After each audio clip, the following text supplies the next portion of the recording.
When it comes to Charlotte Motor Speedway, it's seen some incredible racing when it comes to the Northwest Racing Series. It was back in the spring here where Dan West Jr. came away with the victory in one of the closer finishes of 2020. It was a back and forth affair with several different competitors trying to find their way to victory lane. And then you add in the Roval. We're back in April. It was Jeff Stabenow in a wild race who took home the checker flag after Sean Brightsman had trouble after trying an alternative strategy, while several other drivers were in the middle of the maze in the heart of America's home for racing. But tonight, the pressure is on for all the drivers as it's the cutoff race for the round of 12 for the West Bay Napa Auto Parts Playoffs for the Northwest Racing Series and its Cup Series competitors.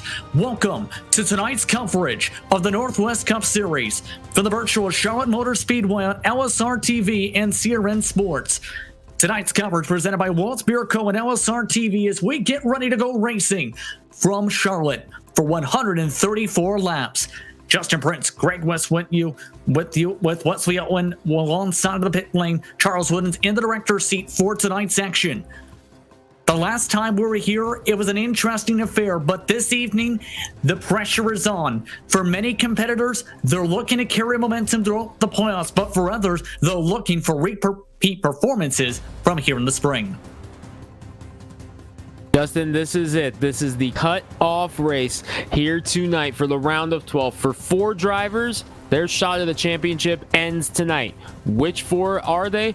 Well, we will have to wait 134 laps to find out. You talked about the race in the spring being a crazy one. 9 different drivers led laps for 15 lead changes throughout the course of the night. A race that also saw 9 cautions on the night, and it was Dan West Jr. getting the win. As you take a look at our race information brought to you, of course, by Race on Texas. They just finished up their practice. They're in their driver's meeting now before 2 laps of qualifying for a 134 lap sprint around Charlotte Motor Speedway. But Justin, this track always brings the pressure. Dan West Jr., your winner back here in the spring. He is already locked into the round of 8 with Sean Brightsman. So Dan West Jr. can afford to take some risks, but can he still possibly go for the sweep here at Charlotte? You know he's going to have a lot of speed. Sean Brightsman won the truck race here on Thursday. Made a little bit of history. Justin, we'll talk a little bit more about that here in just a moment. But for these playoff drivers not locked in, it's now or never. It's going to be an important night, to say the very least. Let's take a glance towards those championship standings. Again, West Jr. and Brightsman have won races already in this round. They are locked in. You win, and you're in to the next round of the West Bay Napa Auto Parts Playoffs. But it's Jeff Stabenow with the points advantage, with Seth Frazier, BJ Tidrick, Carl Burke in decent positions to advance. The pressure is on, though, from about Burke on back. Corey Walters is only about 6 points ahead of Dan Lowther. 5 points ahead is Chris White.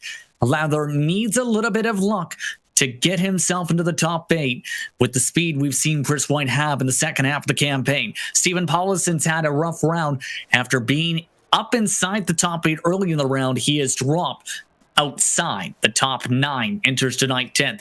Ricky Bellinger also has a chance to point his way in with some luck tonight, while John Audenbacher, who's missed a couple races this round, if eligible, would need a ton of luck to have a shot at making the next round of the playoffs. As well, there's the LSR TV Best of the West Award. And for some of the drivers you see on the right side, they've had overall strong campaigns like Devin West. He is, however, 12 points behind your top competitors. Joshua Marcy's in the lead for that, by the way, by 6 points over Tyler King. Caden Anderson -7. Bruce Lee Weaver's in P5, 18 points back on that side of the bracket.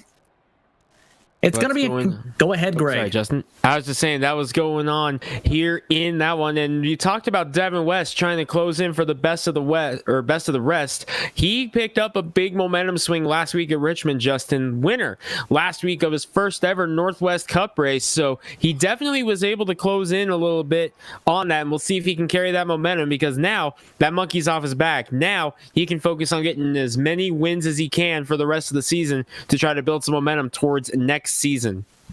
You know, also got the monkey off his back, Sean Brightsman. We talked about it for the past month or so on the Cup Series side of things. Sean Brightsman had been in position to pass Mark Walls for overall victories all time in the Northwest Racing Series.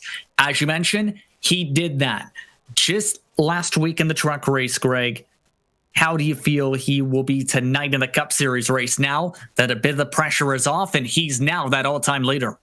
He's the all-time winner, but he knows that Mark Walls is fixing to make a comeback here before too long. So you know that Brightsman, he wants to gain as much of a cushion as he can over the number 48 of Mark Walls to try to get as much of a buffer as he can before Walls returns to the series. And he wants to try to win a championship or two while he's at it. He's another one. We talked about Dan West Jr. He's already through to the round of 8, so he can afford the gamble. And we know Sean Brightsman's not afraid to roll the dice here in both the Cup Series and the Truck Series. So watch for Sean Brightsman to, again, try to steal one here tonight and see if he can get himself win number 55, which would move him +2 on the all-time win list. And the more he gets, the more work Mark Walls is going to have to do upon his return. Drivers meeting still underway for the next 4 minutes or so. Want to take a look towards your track temps. First things first, it's going to be a little bit of a cooler evening tonight, but it is in-sim day, August the 1st, 2020. Humidity is out on the lower side at 40%. Either way, with 75% your track temp, 73 the air temp, wind currently gusting 6 miles an hour to the southwest. And that's going to be also critical because that means there's going to be a headwind down the front stretch, but there's a chance drivers get a big push with that gust of wind down the back stretch from behind. That's going to play a huge role in qualifying times. And people say, well, the wind ain't going to do much. No, that wind is going to do a lot if you can catch it the right way. And with the heavy gusts of wind coming straight down the backstretch, that's like an extra shot down the backstretch. That's going to be big for some of these drivers here in this qualifying session, which is getting set to start as the drivers meeting is just about wrapping up. So it's going to be a great one here. Looking forward to seeing what some of these drivers have in qualifying. We talked about it before we went on air. You were very impressed with the number 10 of Cole Raz, how much speed he was carrying. You always have to consider him a win every time he's there. Corey Walters, the number 9, got himself in to the round of 8 in the playoffs in the truck side on a tiebreaker, Justin. Here he is second in practice right now. Walters having a good week as well. Anderson, West Jr., and White running out the top 5 in practice. 27.8, 27.766 was the quickest time, by the way, set by Cole Raz, who was strong at Richmond last week, who has been really increasing the sim racing side. But also, when talking about numbers, there is a big number for those listening for CRN Sports. It is the 400th broadcast in the history of CRN Sports since its inception in 2017. Wesley standing by, a big part of that. Wesley, your thoughts on this race in the history CRN Sports has made in the past few years? Yeah, I just want to say thank you so much to Trey and Bruce and Brian, my partners, as well as myself, what we've done with doing Division II college sports, high school sports, and then when the pandemic happened, getting involved in esports. And this is, I think, crazy that it is a milestone 400th broadcast for CRN since we've been around in 2017, picking up what was a Texas-known 3-and-out radio. But I find it really cool that it is involving esports.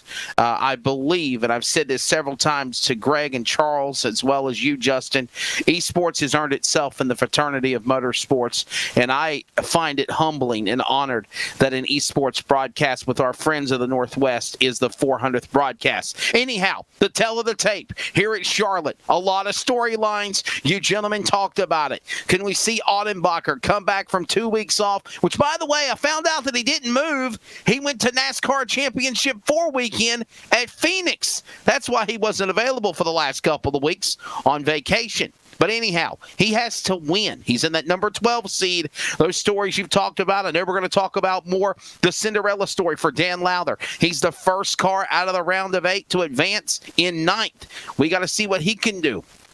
Other drivers, again, going to fight and claw their way. We saw a crazy race in the truck event. We saw Sean Brightsman make history again, passing Mark Waltz to be the all-time winner. And now I think we're set ourselves up for another historic event here at America's Home for Racing virtually. Hey, Charlotte Motor Speedway. It's a mile and a half, the dog leg. You're going to hit it off of turn 4. You're going to drop down to the apron. As always, I always say, gentlemen, you got to control your speeds on pit road entry and exit. Make sure you don't overshoot your pit stalls. Make sure you hit your pit stops right.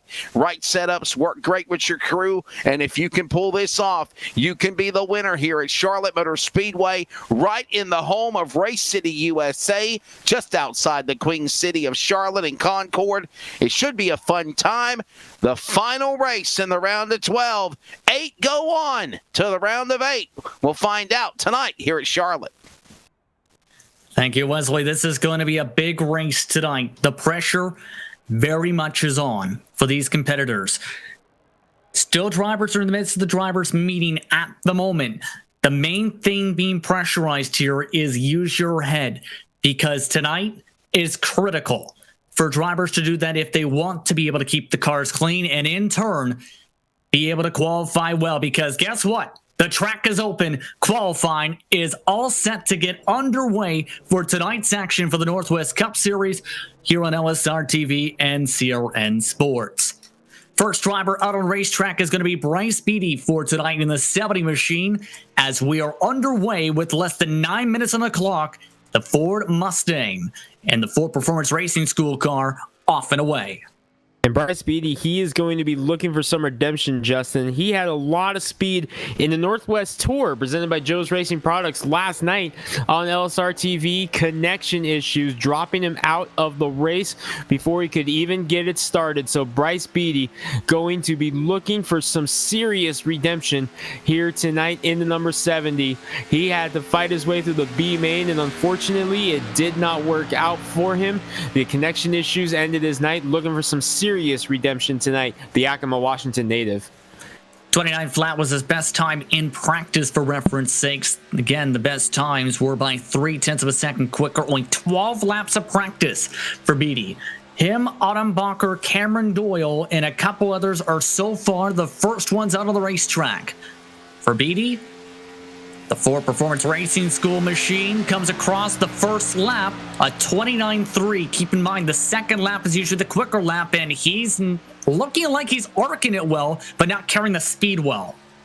Not a lot of experience on the big tracks for Bryce Beatty. He's more of a short track guy. We've seen him in the Northwest Tour for a few years now, but he's stepping up here to the Cup Series for the first time. I believe this is his debut in the Northwest Cup Series, so we'll see how he goes. Right now, he's the only driver with a time checkered flag in the fall. Second lap, is it quicker? Yes, it is. 29.325.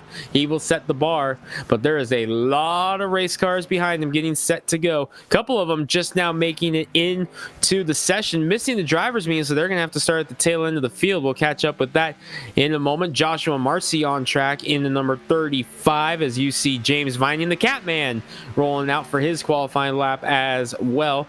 Drivers are coming in, and early drivers on the board include Cameron Doyle and John Ottenbacher, a playoff driver. Ottenbacher, though, still a 29.335 on his first lap. Might be able to bump that up. Half the field has already jumped on the racetrack. It's Hayden Plybon who missed the driver's meeting. Caden Anderson, though, who came up just short at Richmond, is now your provisional pole sitter for now with a 28.9, the first driver to break into that bracket. 7 cars have now put in times. Doyle, 28.9 for the Catman James Vining. See what time he can put in after a very rough race at the action track.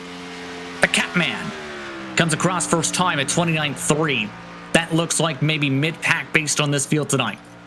So far, he will sit in looking for 12. 12th, yes. Here in the number 333. It's still the number 37 of Anderson to the top at a 28.886 for Caden Anderson. Cameron Doyle, Cole Raz, third right now in the number 10, making his second Cup start. Said he has quite a bit of speed in the 10 car, looking for a shot at the win, as you saw Devin West, last week's winner at Richmond. Dan West Jr., the winner here in the spring, coming out to begin his qualifying lap. He's a threat, Justin, no matter if it's trucks, if it's Xfinity, if it's Cup. Doesn't matter what car, what track, Dan West Jr. is going to be a threat to win.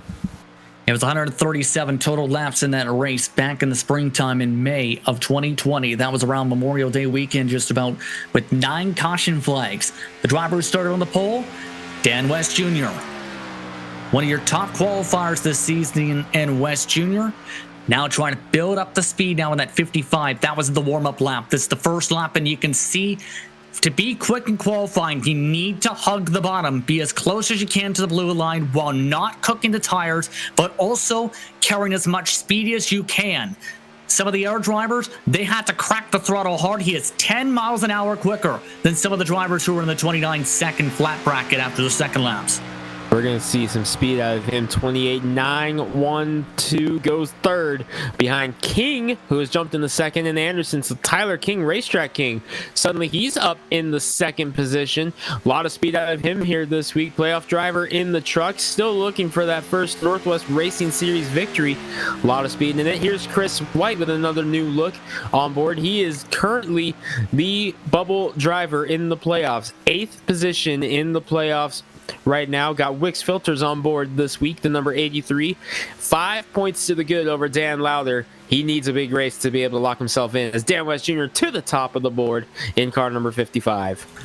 That's not a surprise with the pace he had in practice as well. 28.832 at the top of the board. Chris White currently on racetrack, one of the few drivers not yet to set a time. His time, the first time around, a 28.9 rather. He might have a shot for a top 5 run in qualifying here. This time has the Wix machine. Trying to get a good qualifying effort and get himself a bit of a buffer for those playoffs here. Justin, a good start over Dan Lowther will help him out, and that is definitely going to as he jumps into the top 5. Yeah. Dan Lowther 10 spots behind him in 15th position. 27 drivers have already taken time. He only gained a couple 100s, however. The only drivers yet to set times so far are Plybon, Brightsman, Gamble, Frank Harris, Ritters, Stabnow, Fletcher, Burke, and BJ Tidrick. Jeff Stabnow coming across the stripe to put in a time. It's 29.1 to start off. This is not looking good for potential track position. He is on track for potentially the top 10 of the highest. Need a big pickup here for Jeff Stabnow. 36 cars have entered tonight's race at Charlotte, one of the highest car counts of the weekend. Another big car count. We saw a big one on Thursday night at this track, over 30 plus turning out for that one as well. So the Northwest Racing Series rising up again. Here's the checker flag fall. Stabnow does pick it up a bit more than we thought. He's going to go to 7th at a 28.949. So not a bad lap for Stabnow in the number 24 to jump to 7th. That'll help him out. And Justin, he is looking for some serious redemption because he missed out on the round of 8 on playoffs on the truck side on a tiebreaker to Corey Walters, the result of technical issues with 30 laps to go in the race.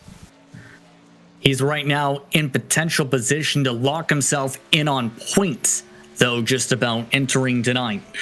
On the cup side, that's the bright spot, I guess you can take from that. But for William Fletcher, he is now on racetrack. We've seen him just moments ago light up the back tires. They are just a little bit too happy on the gas in the 28 machine.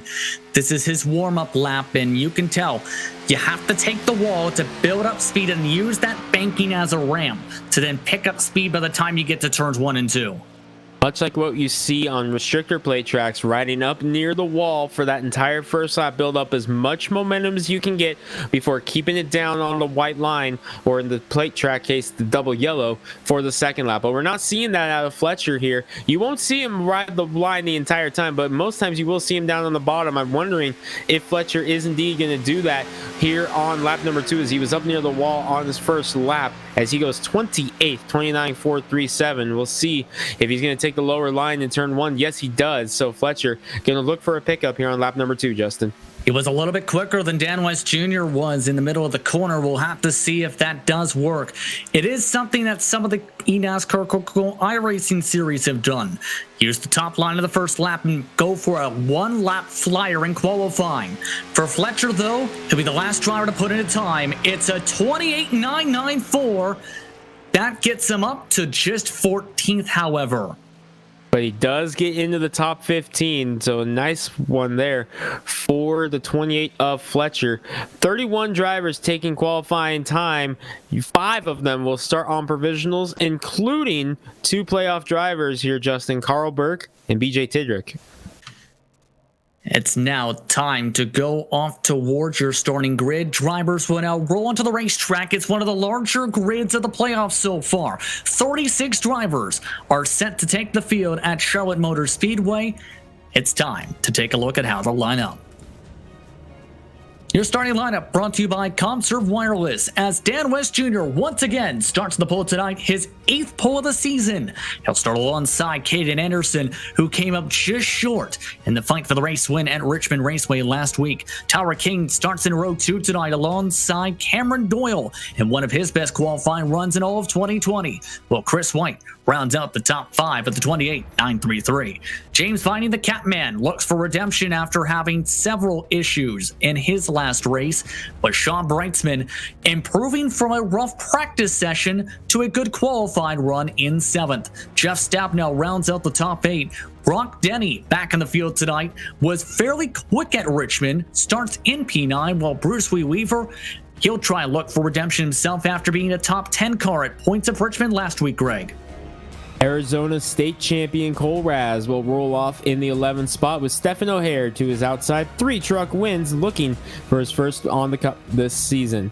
Josh Childress in the number 97 will roll off 13th. You saw William Fletcher's lap. He will start off in 14th in that Davey Allison inspired number 28. Playoff driver Corey Walters trying to fight for everything he's got and keep his playoff hopes alive in the number 9 with James Thurston to his outside, number 21 this evening in 16th position. Ricky Bozer, we've seen him have a lot of speed in that number 42 this season with the newest winner of the iRacing.com Northwest Tour, Casey Garber, going to roll off in the number 94 in 18th. Dan Lowther, 5 points beneath the playoff cut line, looking for anything he's got to try to get up there and get himself above Chris White. Will start 19th. Joshua Marcy still searching for that first win. He starts 20th, Justin.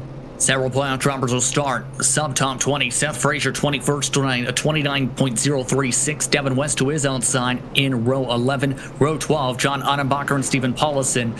While the rest of the grid will see several newcomers towards the rear of the grid. Wayne Rick, Robert Hodel, Hayden Plybon, Bryce Beatty, Chris Torres, Jeff Hagan, top 30. Lance Sponberg, new to iRacing, the rookie licensed driver, the last to put in a time, with Tidrick and Burke.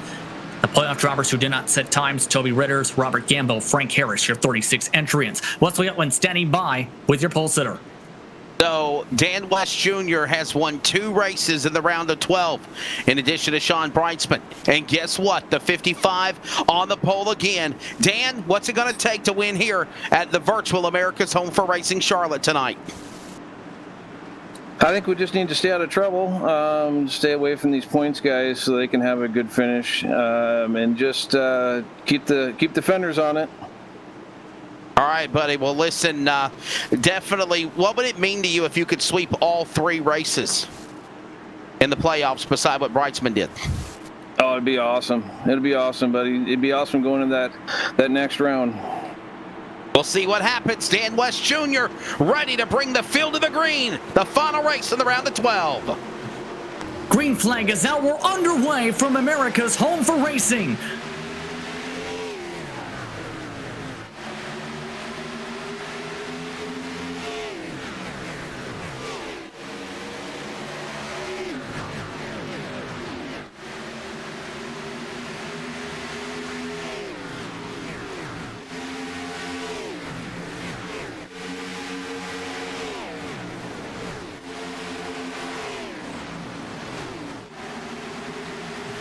A crazy start to this one. Dan West Jr. in the race lead. Caden Anderson in second. Doyle and King the top 4. But the big storyline you may have noticed towards the back, half the field, or rather the drivers in the back half of the top of the field, got held up. The newcomer Lance Sponberg could not start his car and got to the point where he held up 7 cars who didn't get to the pace car in time for the green. including 2 playoff drivers, Carl Burke and BJ Tidrick. So now those 2 drivers and Tidrick, who's in a fight still for the playoffs, he's got to work his way back up and hope for a quick caution to get himself back in the swing of things. But he's not going to like seeing this because they are settling down single file here in the early stages. Already one driver with issues. It's Jeff Hagan in the number 27. He's having connection issues. Did not take the green flag in the number 27, was set to start 30th. 35 cars on track right now, Justin.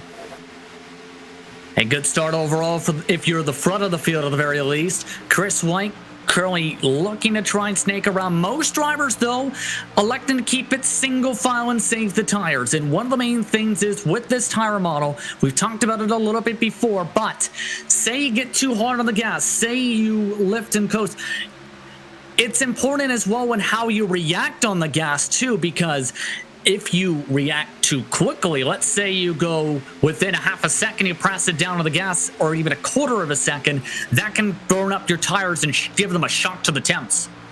One driver already having a little bit of an issue, Justin. Watched them off turn number 4. It was the 40 of Bruce Lee Weaver. He had to cut it down. All 4 tires on the apron in the number 40 car. Was able to make the save, but had an interesting moment there off of turn number 4. Looks to be okay right now in the number 40. The Michigan winner riding in 8th right now, trying to hold off O'Hare. And the Tucker Dog Special, Brock Denny, coming up on the outside as well. Yeah, he was really strong last week at Richmond, wasn't he? He was a contender on the long run especially. Didn't get any luck, and no luck for BJ Tidrick. He's your first caution of the night on lap 6. He needed a caution. He did not need to be the caution. So it's the 72 car around down the front straightaway to bring out the yellow flag, and this was after he had technical issues. I don't think he knew where he was going. Look at what happened here on the swag. His screen went black. There's the technical issues. Yeah, that's a textbook screen going black right there. That's what he just said, and you've seen that. It can sometimes be connection, Greg, but here's the thing. Say you have something overload in your computer, like your memory spikes or your CPU overloads or your graphics card gets a little bit too much graphic-y, to not use for a lack of a better word. It causes the car to essentially disappear at times. If you have the latter option, you get what happened to BJ Tidrick sometimes. That's unfortunate because that'll just add to the technical difficulties he's had over the last couple days. He had to get a new cell phone as well. Just yesterday, did not have a phone for the Northwest Tour race. So Tidrick's technical issues struggle or continue here in this one. But for the first time tonight, maybe not. Some of our drivers doing what we saw in the Ezra Pro race earlier there, Wesley, doing a little psych here on this one. Yeah, some psych jobs there, and I had a feeling we're still too early, gentlemen, to have cars come down to the pit lane. There were a couple takers from the mid-pack. I mean, why not? We ran 6 green flag laps, try something different. That might help them a little bit until they equalize, but still. Track position is king when it comes to this package because you may be able to save tires a ton, Greg, but it still doesn't make up for the fact, say you're 5-10 seconds behind the leader to start off the run. You still need to close up 5 to 10 seconds over the span of one fuel run where, keep in mind, one more caution and makes it a one-stopper where everyone can come in and then only have to pit one more time to green. Hey, Justin, standard pit stops, guys. Yeah. James Thurston on the pit lane, Ricky Bozier, Paulison, Ottenbacher, Sean Breitzman, Robert Hoddle, Wayne Rick, Carl Burke, some of those drivers again outside the top 20, as you mentioned, just kind of making standard pit stops. Gamble, Spoonberg, Torres, Tidrick, again out of the race. We're going to try to see if I can grab a word with him. But again, just standard pit stops right now in the early going. But everybody else in the top 15 stayed out. Surprisingly, more amount of cars than I think initially thought, but it does help out the drivers held up by the 2 machine off the jump. To give the 2 credit, it can be difficult when you're new to iRacing to get used to everything, to make sure you get your jumps right, make sure you know where your ignition button is, especially if you don't have an auto start. There's also disadvantage, mind you, to the auto start too, where you might not want it per se because it can cause fuel problems. By the way, penalty problems for Sean Breitzman, black flag for speeding. Casey Garber will top off coming to the one to go. And that's why the 46 is stopping to the bottom of the racetrack. So Brightsman having to serve and end the longest line penalty courtesy of the officials up in the tower. That's a heartbreaker for Brightsman in the number 46. The good news for him, though, Justin, is he is already locked into the round of 8. So he doesn't have to worry about a race win. Now he can just focus on trying to get himself up there and just pick his way through the field and just see what happens. Delayed yellow, by the way, this caution flag, because a majority of the field were still going to the quad oval and sorting themselves out during this caution flag. So the green flag will come at the end of lap 10, coming to lap 11 in this one. Here's the thing, though, because the timing of that, if you came in a pit, you can come down in our time, and that's now that window to go for about a one-stopper. If anyone wants to try it out, to try to set it up for that one-stopper, it'd be a tight one, but it's a possible one. It's possible, but I don't know. You might see some of our drivers maybe below the cut line try it out, or maybe someone who, like a West or a Brightsman who's already locked in, they have nothing to lose. Might see him try it just to see, hey, what happens. I wouldn't at all be surprised to see Brightsman take a gamble of anything like. So far, no one's taken a peek. Majority of the cars, mind you, have to stay doubled up, so they can't just dive to the inside line. Don't think anyone took the risk. No one tops up under the caution this time. They could have had that option. But one to go signal now this time. Dan West Jr., Kaden Anderson, Cameron Doyle, Chris White, Tyler King, Jeff Stabnow, Cole Raz, James Vining, Brock Denny, and Stephen O'Hare, your current top 10. Your biggest mover, by the way, with all that, is Bryce Beatty, who did stay out, plus 15. Plybon somehow stayed out and got cycled behind a car who hit. So we'll see how this restart goes. I'm going to keep my eyes on the 70 of BD, up 15 positions already in this one. And a guy who finally catches a lucky break is BJ Tidrick, because with the use of the fast repair, he's able to get himself caught back up to the rest of the field and not have to worry about tracking him down now. The problem is he's got 124 laps to go with no more fast repair remaining. No pressure, let's put it that way. None, that is sarcasm. Whatsoever. That is absolute sarcasm for those who can't detect. Oh, yeah. West Jr. and Kaden Anderson leading the way. Yeah. If you recall, Justin, last week, West Jr. wasn't exactly too thrilled with how the driving was going on in the 37 cockpit at the end of the race. So wonder if Dan West Jr. will be a little bit more aggressive than he would normally, knowing that, hey, he wasn't exactly thrilled with the 37 at the end of the race last week. Green flag back in the air. We're back underway, and Chris White already backing off to get to the bottom line into turns 1 and 2, but everyone else doesn't let him. Chris White isn't going.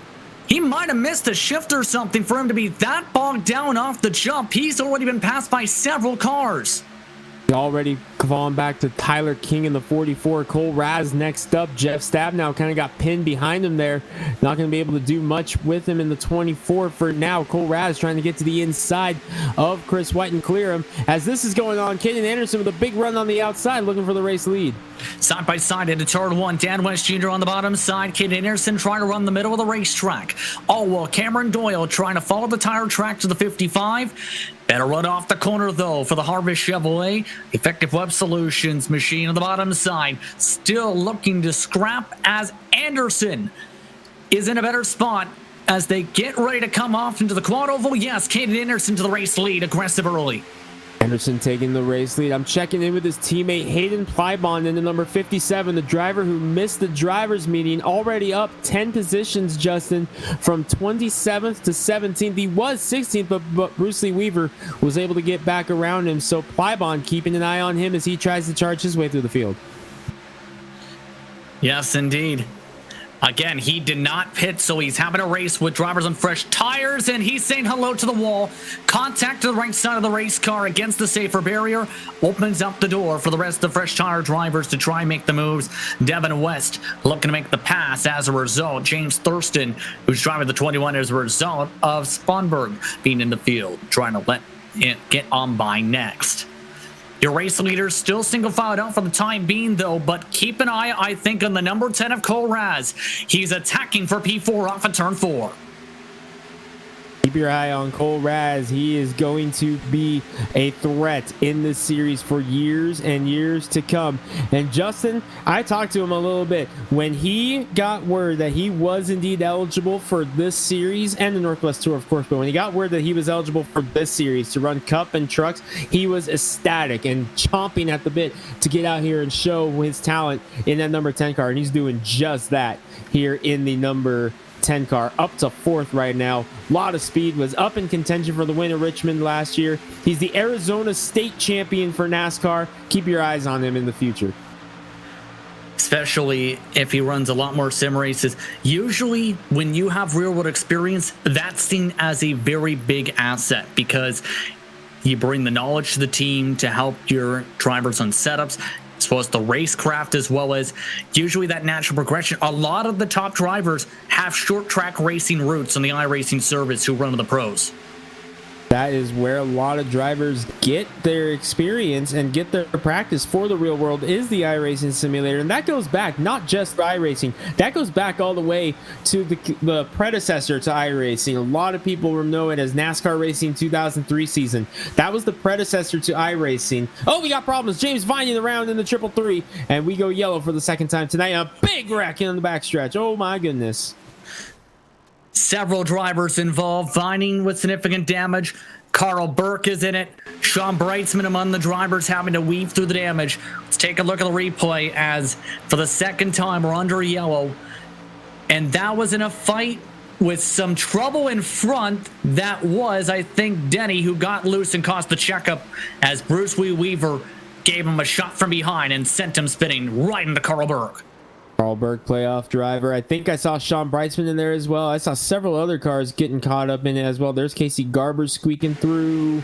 Let's take another look at it. Ooh, Plybon up there in the 57 getting the wall. Let's go on board. This is on board Carl Burke in the number 53. He's following John Ottenbacher right now in the pink number 89 LSR TV. There you see the smoke from Denny's little slide earlier. He was able to make the save, but there's the shot in the back, and Vining look out and nowhere for Carl Burke to go.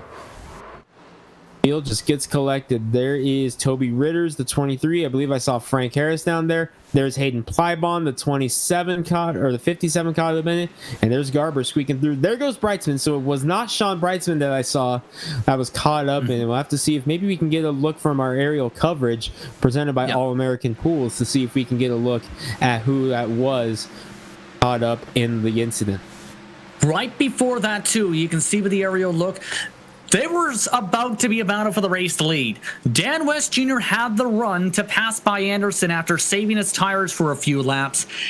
Now, with the scoring loops, that prior to pit stops, Wesley, meant that holding on for the time being was Anderson. We'll take another glance at what happened before we mention those pit stops. As you can see, for the aerial coverage, Weaver with the tap.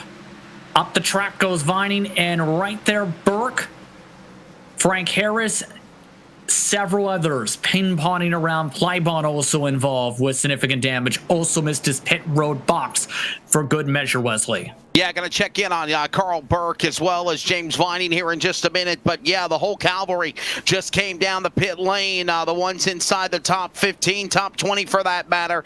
Only 3 cars did not pit this last time under caution. Cameron Doyle in the 06 stayed out. So did Sean Brightsman and Lance Sponberg in the 2. Jeff Stabnow came onto the pit lane. He was in 8th at the time of caution. He comes up 4 positions. He is now 4th on the racetrack behind Dan West Jr. is him, Caden Anderson, Cole Raz, Chris White, Tyler King in the top 10. And now it looks like Lance Sponberg and Jeff Stabnow coming back down pit road. They might have a penalty.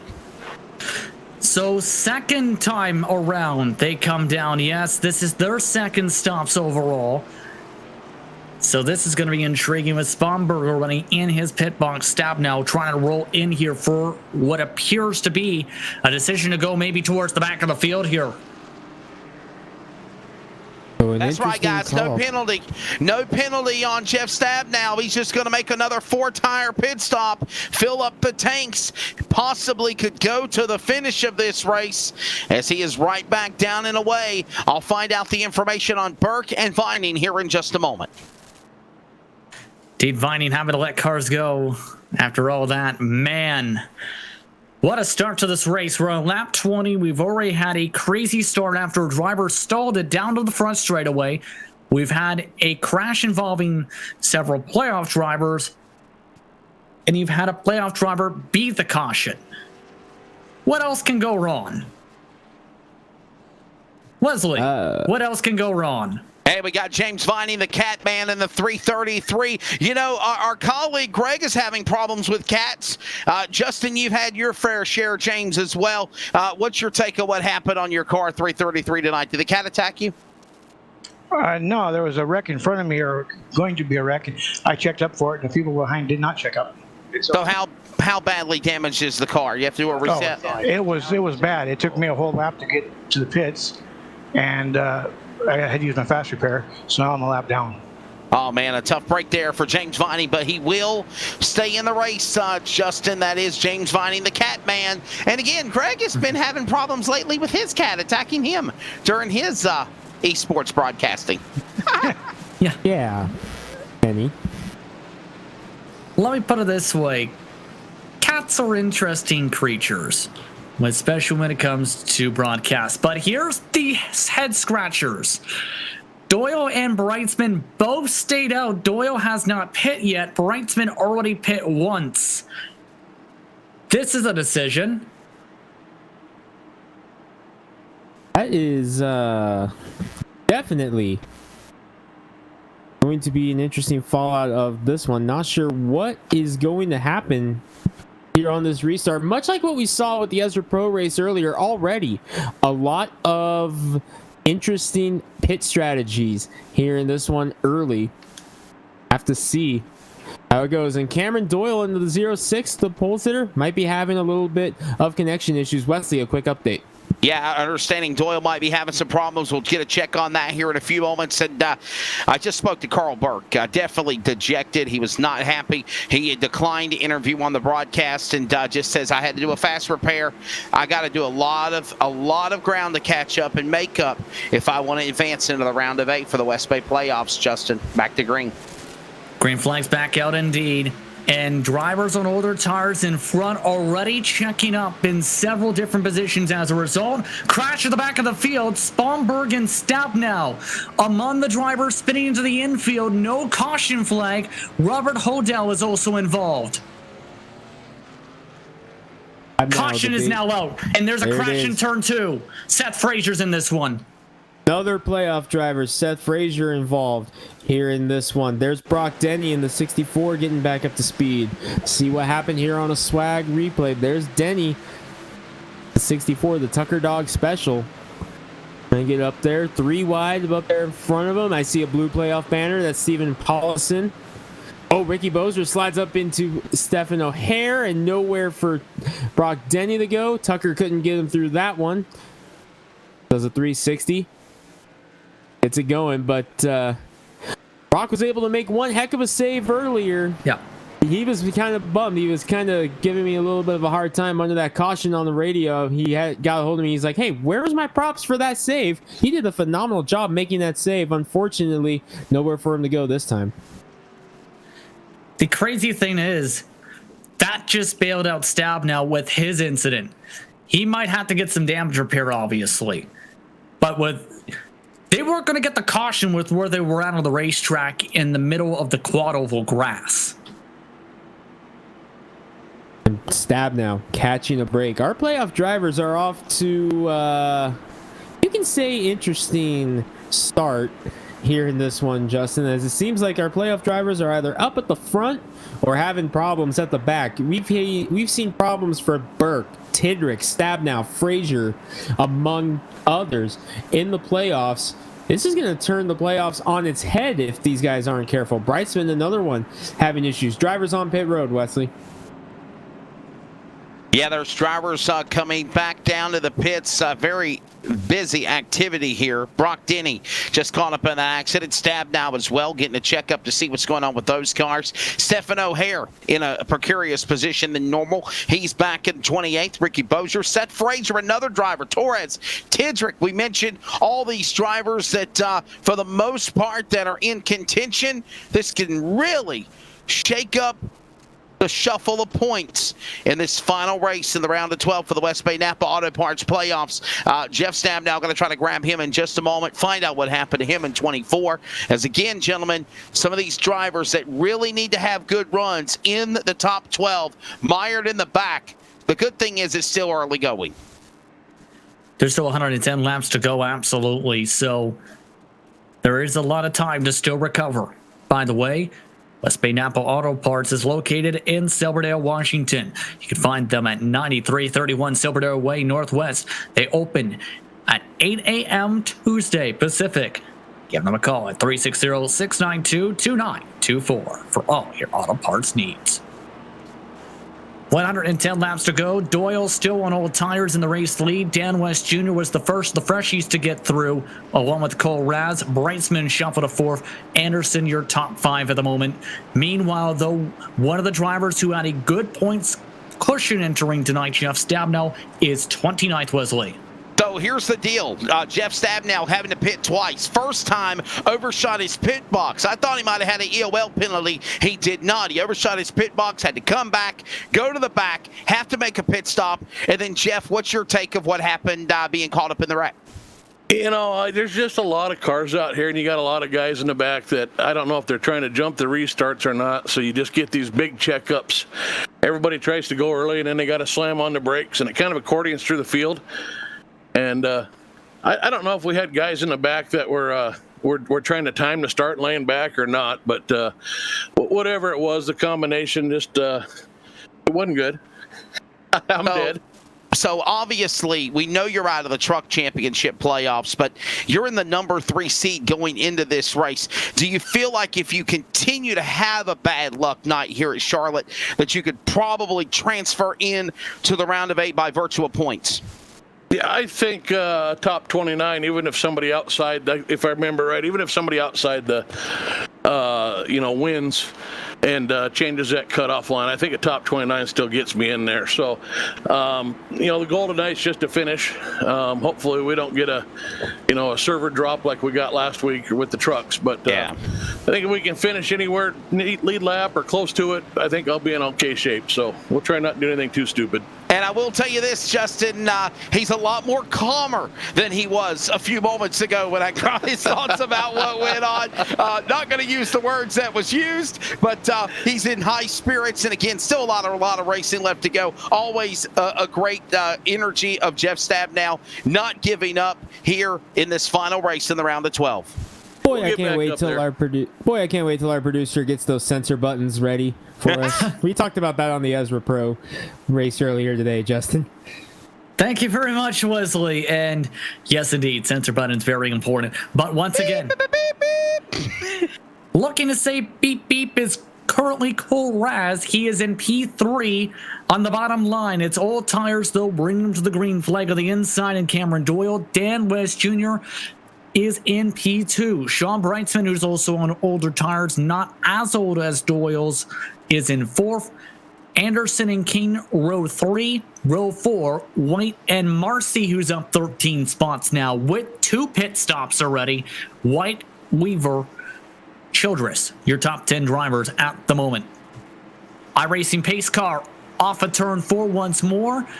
It's the 06 of Cameron Doyle back on the gas in the Ford Mustang.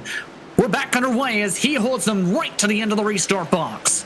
Boy, that was talking about waiting to the last minute. And look at Brightsman able to get a run on Cole Raz. Normally, the inside lane of behind lane choice has the advantage as Raz is able to time it. But with Doyle not going there as quickly, that was able to give Brightsman a jump. And West is able to get down and clear and crossover on Cameron Doyle down into turn number 3.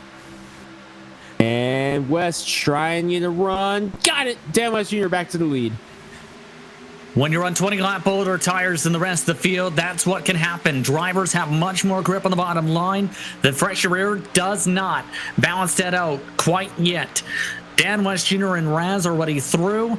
Anderson, though, is getting held up by a lot of the traffic, including Brightsman. And this is where it gets tricky. The first couple cars, it's easy, especially if you're the first cars with fresh tires to pull off and away. Behind that, it's a hornet's nest.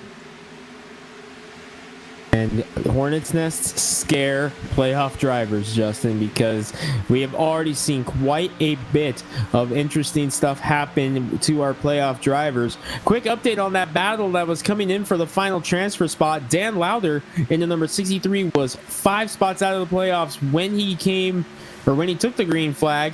He's up 7 positions after starting 19th. Chris White, -4, caution. And just like that, Frank Harris in a second caution. Gamble among the other cars involved. Ricky Bozier, Toby Ritter's believe also involved. And for Frank Harris, he just has horrific luck. Every single time there's trouble in front of him, he usually finds a magical way to get involved. That's just another heartbreaker for Frank Harris in number 11. Yeah. You're watching the 54 of Gamble. It was already started. Ooh, was that Carl Burke involved in that as well? Brock Denny? Yeah. Again, Tucker can't get him through that one. I think Brock's going to have to fire Tucker as a spotter. Yeah. We'll try and Carl see if we. Burke. I think we need to see a look at what happened to Frank Harris, because if you've seen on the previous replay, he was up the track in 1 and 2. Yeah, right there. That started all the way over here. We'll see if we can pick up Frank Harris. Gets to settle down. Oh, Bryce Beatty. Some contact with Beatty. Garber gets in as well. 360. Burke there as well. And hello, Gamble. Yep. And he did get some damage in that. So Carl Burke may have to get some repairs already in this race. Tough break, Wesley, for him once more. Sean Brightsman on the pit lane. So is Bruce Lee Weaver, James Thurston, William Fletcher, Stephen Paulison, Beatty, Garber, Burke, Denny Frazier, Chris Torres, Stabnow. All these drivers on the pit lane. 4 new sides of fresh rubber. Fill up the tanks of Sunoco Go-Go Juice. And we're now with Frank Harris in the 11. Frank, what's your take of what happened? How badly damaged is your car? It's pretty bad. The front end's pretty much torn up. I was on the outside, and Casey, I guess, decided that he wanted to cut my nose off and got into the front end of me. I got into the wall and crunched my front end up. So it happens, I guess. You know, it's a good race last Thursday, but had to make up for it today, I guess.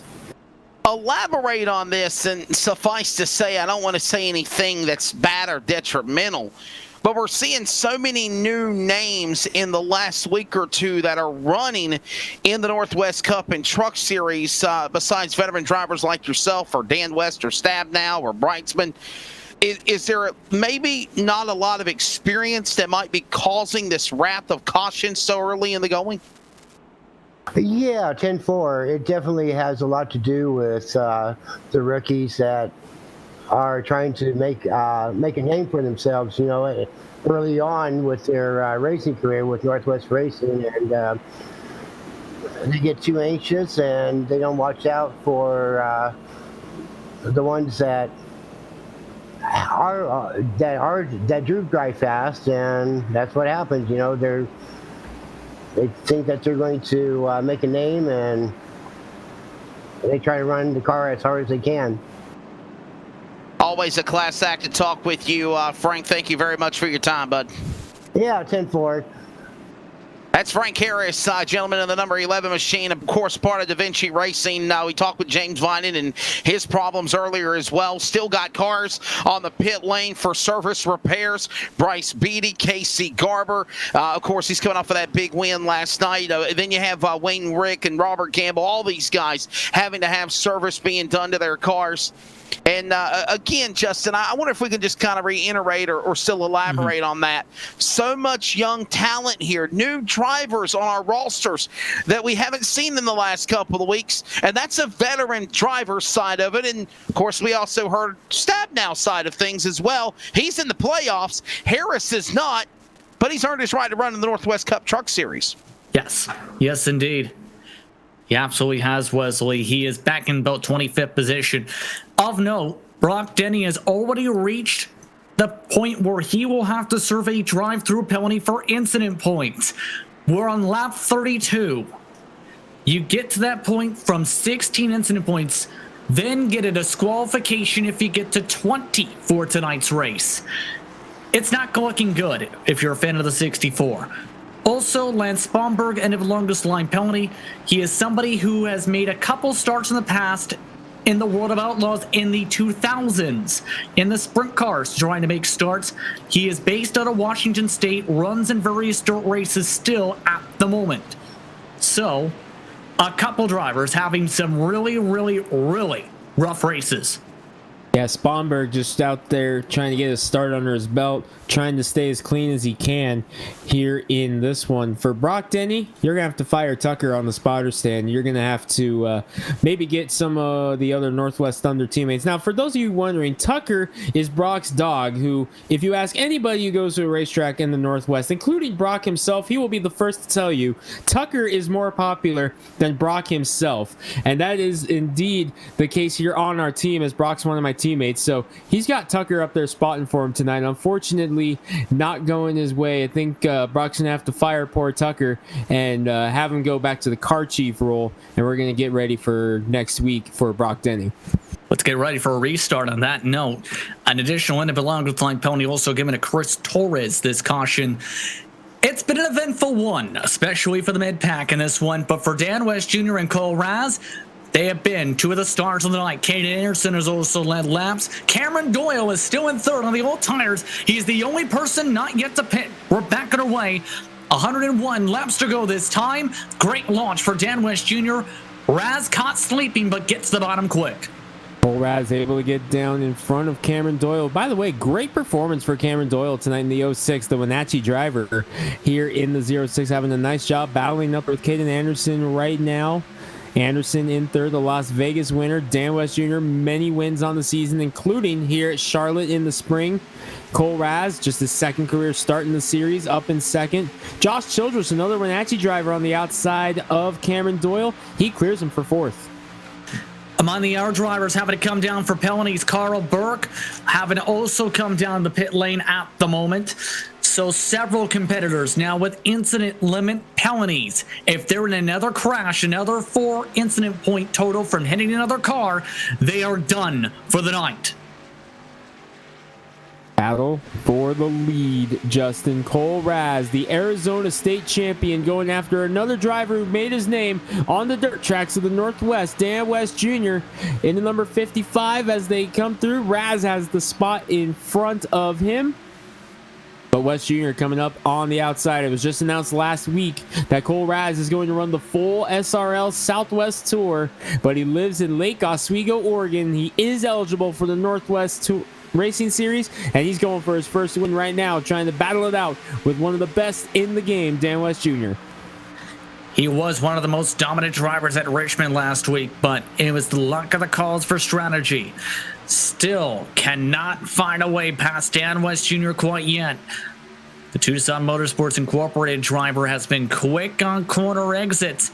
Just seems to be where you almost feel like he's waiting for the right moment to be able to try and pounce to where he can try and back it up and then try and get the burst. Well, no doubt he's going to have some help from his teammate Caden Anderson right behind him in the number 37. He's going to get a run right here. Ooh, was there a little contact there in the turn number 1? As West has to chase it up the track. Bit of a late arc that time. Cole Raz to the race lead. Anderson now fights for second. Childress, though, is looking also jump through. Marcy, meanwhile, is also in this, who is up plus 15. So several competitors who we've seen have good runs this season now joining the fray. Marcy, decent run in the past of the mile and a half, but for Childress, great run last week before strategy went the opposite direction for the 97. By the way, tail end of this field, Dan Lowther, one of those drivers who was below the playoff cutoff line, just fighting for his playoff life, up into the top 10 now, Justin. He's also plus 10. In the number 63 is Marcy to the inside of Childress for fourth. Side by side out of turn 4. And the bottom line starting to really rubber in for some of these drivers as they still are driving to a headwind down the front straightaway. Marcy, once again, a little bit of a later arc this time, pushes up Childress, but Childress still trying to pinch on down. Here's the tough part in all of that. Down the back straightaway is both of them are lighting up their tires by fighting as hard as they are. That's going to help these guys in front of him be able to pull away a little bit. Raz, Anderson, and West. They're side by side still for fourth. With Chris White lurking there as well in the 83. By the way, where in the world did Cameron Doyle fall to? Cameron Doyle was up in the top 5 on this restart. Justin, Yep. he is back to 19th position in the Yep. 0-6 and still fading. Something has gone horribly wrong on the number 0-6 of Doyle. There he is. It's called not pitting the entire race so far. There are unlimited tire sets in the Northwest Cup Series. Someone apparently forgot to let Doyle know that. He has not pit once this entire race. These are the oldest tires on the racetrack. He's going to need a caution real quick, or else he's going to have to make a pit stop under green, and you can effectively kiss the chances of the 0-6 winning goodbye in that case, because then he's off sequence from the rest of the field. And again, you said unlimited tires in the series. At that point, you're just pitting for tires every single opportunity you get. BJ Tidrick, by the way, up in the 25th position now. He is slowly climbing his way through the field in the number 72, and he has gotten around Stab now, so move Tidrick up another spot to 24th, fighting for his playoffs as well. Chris White is also gaining some speed as this run progresses. He's been really backing it off, it seems. Now on the top line of Dan West Jr. West Jr. has faded a bit since losing that lead a few laps ago. He is almost looking like he is looking to fight too hard. Childress, though, just popped the wall. He's got damage to both fenders. 3 wide at the quad over out of turn 1. And lap traffic ahead of him as well. This could get dicey as Cole Raz goes around the number 2 of Spanberg. Frank Harris getting out of the way there, saying, nope, I don't want any of that smoke. Cole Raz able to continue to lead the way. He's able to clear the traffic, but here comes his teammate Caden Anderson right behind him in second. Childress hanging on. No, it's been passed by Chris White. Suddenly the playoff driver White with 2 wins the season up in third. Indeed here, Vitt close up towards the front of the field. Wesley, though, you have an update for one of those drivers who elected to try alternative strategy for this race. Okay, so in that last restart, we were talking about the Dryden entry, number 06 of Cameron Doyle. Right now, he has fell all the way back to 25th. Let me explain to you what happened. He made a mistake and did not pit. He said, it's my fault, it's my error. However, he's got fuel. He feels there's going to be another caution within the next 20 laps. He says, Wesley, I'm going to ride it out. I'm going to hang in the back. I'll wait for the Banana Republic flag. And when it comes out, then I will pit with the rest of the cavalry. He made a mistake, didn't pit, and now he has to suffer all the way back as we saw him fall into the top 25. But he says that's exactly what he wants to do. Thank you, Wesley, for the context. We'll see how things fare out. He's 9 seconds back of the final for the race lead. Chris White is coming, and quick.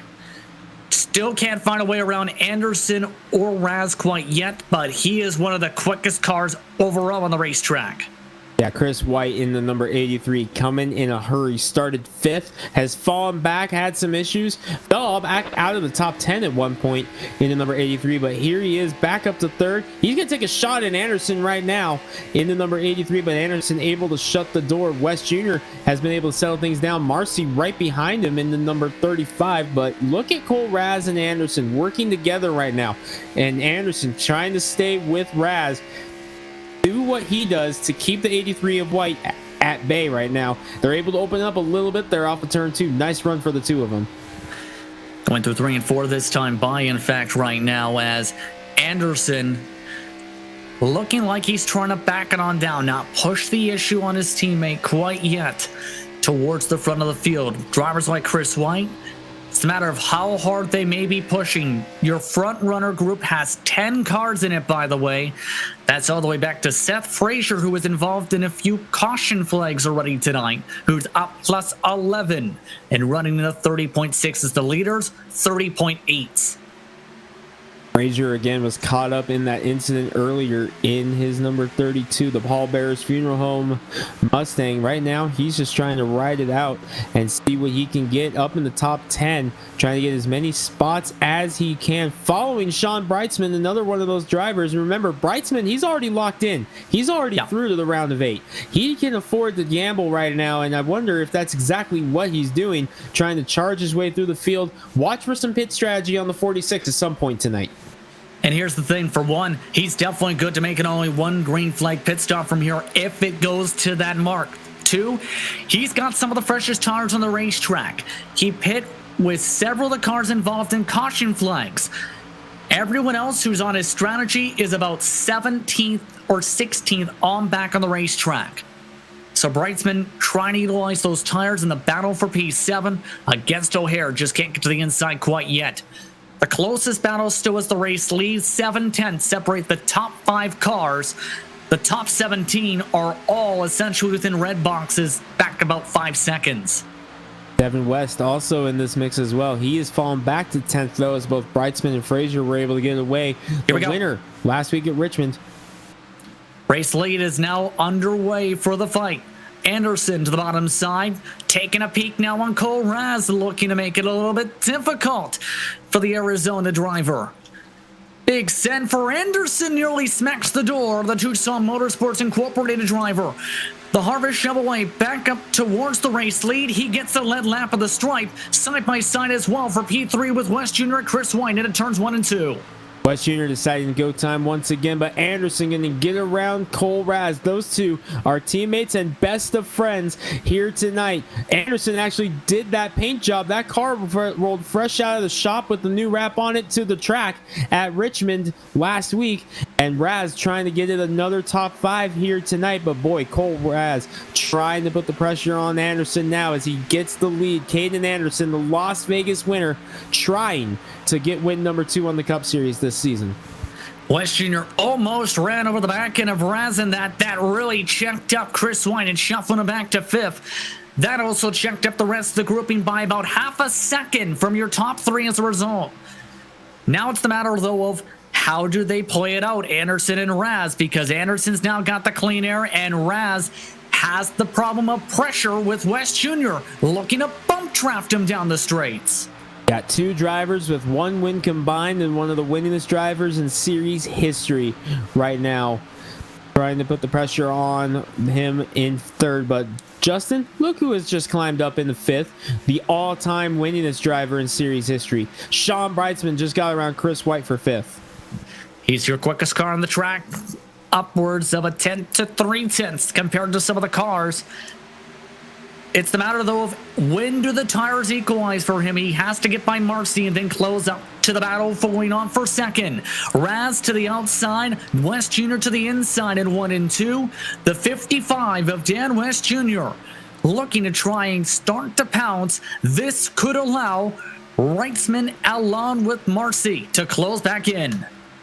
Brightsman putting the pressure on Marcy for 4th as the battle continues for 2nd. West got to the inside now of Raz, as they come side by side to the line. Too close to call. We go scoring. Raz just barely by about 1/100th of a second, but West with a big send into turn number 1 gets the spot. They're still fanned out behind him. And right there clears himself. Clear by about a 10th of a car length as Raz elects to bump draft him into the corner entry. Down to the bottom, Dan West Jr. He now has that long run pace kicking in, and this has been his bread and butter on some of the racetracks. On some of these quad oval shaped 1.5 miles, he's ran away on the long runs. 8 wins on the season for Sean Brightsman in the Northwest Cup Series. Many of those coming right here on these tracks. And Justin, he feels this one got away from him earlier in the truck side because it was him and Stabnow battling it out in the spring. They were battling for a win. Brightsman lost one there. If that was the case, he'd have one more win. So no doubt he wants to go up there and try to get this one tonight. On board with West Jr., he has 5 victories, mind you, on the season and has already had a dominant postseason. But several competitors looking to play spoiler. It's 2 drivers locked into the round of 8 inside the top 4. 2 non-playoff drivers. West Jr. crosses up to the inside. Anderson with the hard send. Missed the line. West Jr. for the race lead. Brightsman with a big boost coming too. West Junior side by side with Caden Anderson. We understand Wesley has an update on the 37 of Anderson. We'll get that just as soon as this battle simmers down, Wesley. As soon as the battle simmers down, which it looks like it is, as Wes is going to clear and Anderson going to shut the door. Things settling down for the time being. Wesley on the 37. Okay, guys, so listen, in the last couple of races, Caden Anderson has come so close to winning, but not as close as he did last night in the iRacing Northwest Tour presented by Joe's Racing Products Super Late Model Program. Remember, with Charles and Greg in the booth, he ran out of fuel with under 10 laps to go. I checked on him earlier this evening. He was furious about the outcome of that. Brightsman off the racetrack. He'll get a wiggle and a giggle and a jiggle bobble, come back on the speedway, and I want to reiterate on those as well. But Anderson, I think he really, really wants to get a Northwest victory. Whether it's Cup, whether it's Truck, whether it's Super Late Models, the 37 is hungry. And I think we might have to take a look at that because there was contact between Raz and Brightsman. Raz now has significant front end damage, back end damage to Brightsman's race car. Again, that was in the fight for what was P4. Let's take a look. It'd be in the entry to turn 1. Go back a little bit more as you can already see the damage there on Brightsman. Again, it's turn 1 right here. All right, Justin, you saw this one. And keep an eye on it. It's going to be run on the entry mark. And there's differences in lift points, as you know, Greg. The lift point for Raz was much more deeper here. Right there. Anderson actually checked them up. Yeah, Anderson had to check up just a little bit. Brightsman had to slam on the brakes there to avoid running into Anderson. Raz was just already going for it. Was not expecting that. So Brightsman, unfortunately, was the meat in the sandwich there. So both of them now with damage. Brightsman P3, Raz currently cycled to P4 and all that. That did check everyone else back up again, more than a second behind your race lead. The problem is for Raz, he got the worst end of it.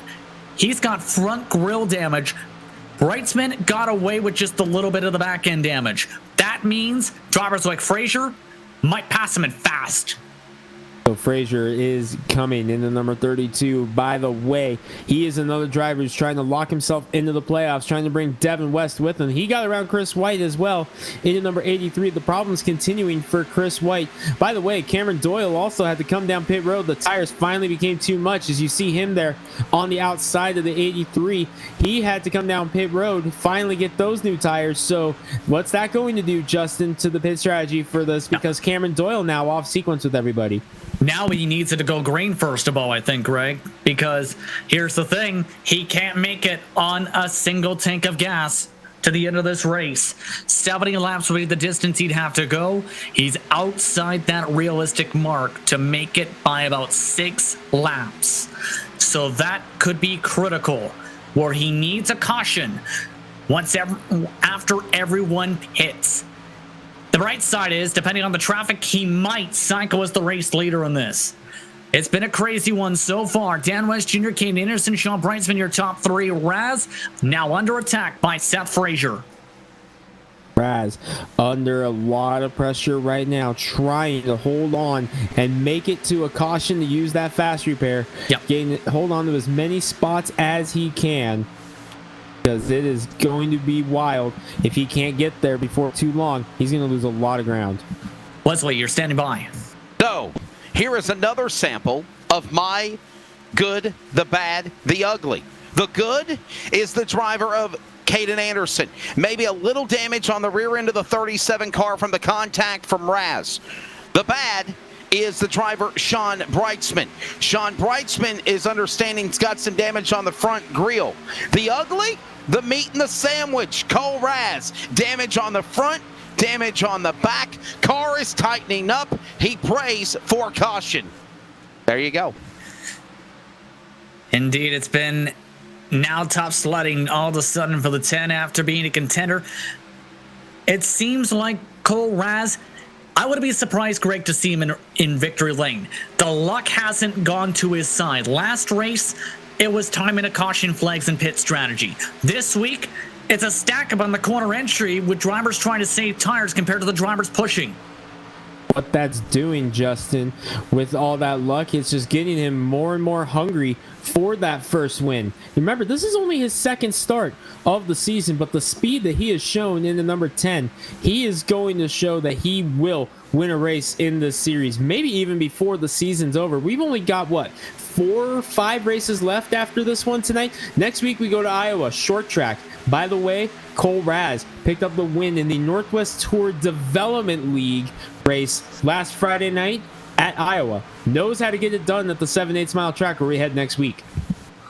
Pit window, I think, maybe unscheduled open. William Fletcher somehow ended up in the quad oval grass and drove straight to his pit box. That's a way to enter pit road as the battles are on between Devin West, Devin O'Hare, and Chris White. Marcy is also in this grouping. And it's been tough sledding since that checkup effect for Chris White. That really seemed to really burn up his right front from that checkup in the sliding. The White in the number 83. On the inside of Devin West, that's Stephen O'Hare in the 41. We've talked about O'Hare in the past. 3 wins on the Truck Series this year, none on the Cup Series, Justin. So Stephen O'Hare, he's trying to get that first Cup Series win. Remember, this is the inaugural season of the Cup Series. The Monday Night Series for Northwest Racing Series ran Xfinity cars for the last 3 seasons. This year, making the switch to Cup cars. This is the first time here that the Cup Series has run. O'Hare is still looking for that first win. Again, your top 5, Dan West Jr., Caden Anderson, Sean Breitzman, Cole Raz, Seth Frazier at the moment. 62 laps to go. The green flag window for pit stops is open. You're watching and listening to the Northwest Racing Series and its Cup Series for the cutoff race for the round of 12 for the West Bay Napa Auto Parts Playoffs on LSR TV and CRN Sports. We're based out of West Monroe, Louisiana. We do custom T-shirts, racing. We'll do any shirt. We'll do schools, churches, fundraisers. We do a ton of event shirts, as you can see on our board here, all around our banner. Personalized. I mean, we do anything. It doesn't matter to us. We got the custom rugs. We use all the, top quality shirts, inks and everything. Hoodies, hats. We do embroidered hats, embroidered shirts. Just you can call us for anything. We do offer the bag and fold to where you can receive them and they're already labeled and tagged and bagged, ready to give out to your customers. So you just call us and just tell us, hey, this is what we're looking at doing. And if we're going to put the car on there, it is 125 quantity minimum. If it's without the car, it's 60 quantity minimum. That's strictly on the racing stuff. If it's a business or something, if you race on Texas shirts, it's a little bit differently. You can call us. It just depends on your quantity and ink color. Everything is hand drawn. I mean, everything. We don't Photoshop anything onto a shirt or anything like that. Everything that we go through, everything is drawn, and which is the reason for the art fees. We do have several graphic artists that draw for us, and they're really good. So what we do is on any package that you do, we can mix and match. We can do any colors. You can do purple, red, blue, green, and do the rest black. It doesn't matter to us. With your design on there, we can do hoodies. We can do hoodies, long sleeve shirts, t-shirts, tank tops. It doesn't matter. I mean, it's almost limitless what you can do, and you can put all that together in that package to make that minimum requirements. They can call us 318-278-7191, or they can email us at bulletprooftees at yahoo.com, or they can go to the website bulletprooftees.com. Pit stops are underway. Marcy and Dan West Jr. have come in. Devin West in this time by Wesley. Yeah, the West family coming down. Dan West Jr. exiting off the pit lane. It is 4 tires. Fill up the fuel tanks as well. He's back down and away on the racetrack on the blend line. The number 5, his son, winner last week, Devin West, got his first Cup win last week at Richmond. He sits in that number 5 machine right now. 4 tires, fuel, going on. Same thing for Marcy. Caden Anderson is now coming down to the pit lane in the number 37 machine. So is Chris White at 83, James Thurston in 21, and Bryce Beatty also in the 70 car. It'll be 4 tires and fuel on all of these cars as we begin the cycle of green flag pit stops here at Charlotte just after halfway. Casey Garber also in, by the way, for Beatty, an 18-plus second pit stop. As now these cars off into their pit boxes. Chris White up on the jacks. You see Beatty passing by on the LSR TV screen. For comparison's sake, Devin West is now just down the pit lane right now. And here comes now Seth Frazier, gentlemen, on the pit lane as well. Car number 32, along with Corey Walters of the number 9 machine. They're going to give up their top 10 positions. Ricky Bozier also on the pit lane in the 42. It's still going to be the same cliche like everyone else. 4 new Mr. Feelgoods, as our producer Charles Wooten always says. Fill up 2 tanks of Sunoco fuel. Tear off of the windshield. Some people making adjustments and back down and away. Sean Brightsman now cycles onto the lead. Here comes Stephen Paulison. He'll drop off of the pit lane as well in the top 10. The number 58 machine coming in for service on his car. Dan Lowther's on pit road. Okay, again, we still got Caden Anderson still in the pits. They're getting work done as all these drivers begin this cycle again of green flag pit stops. And so far, everybody's hitting their box perfectly.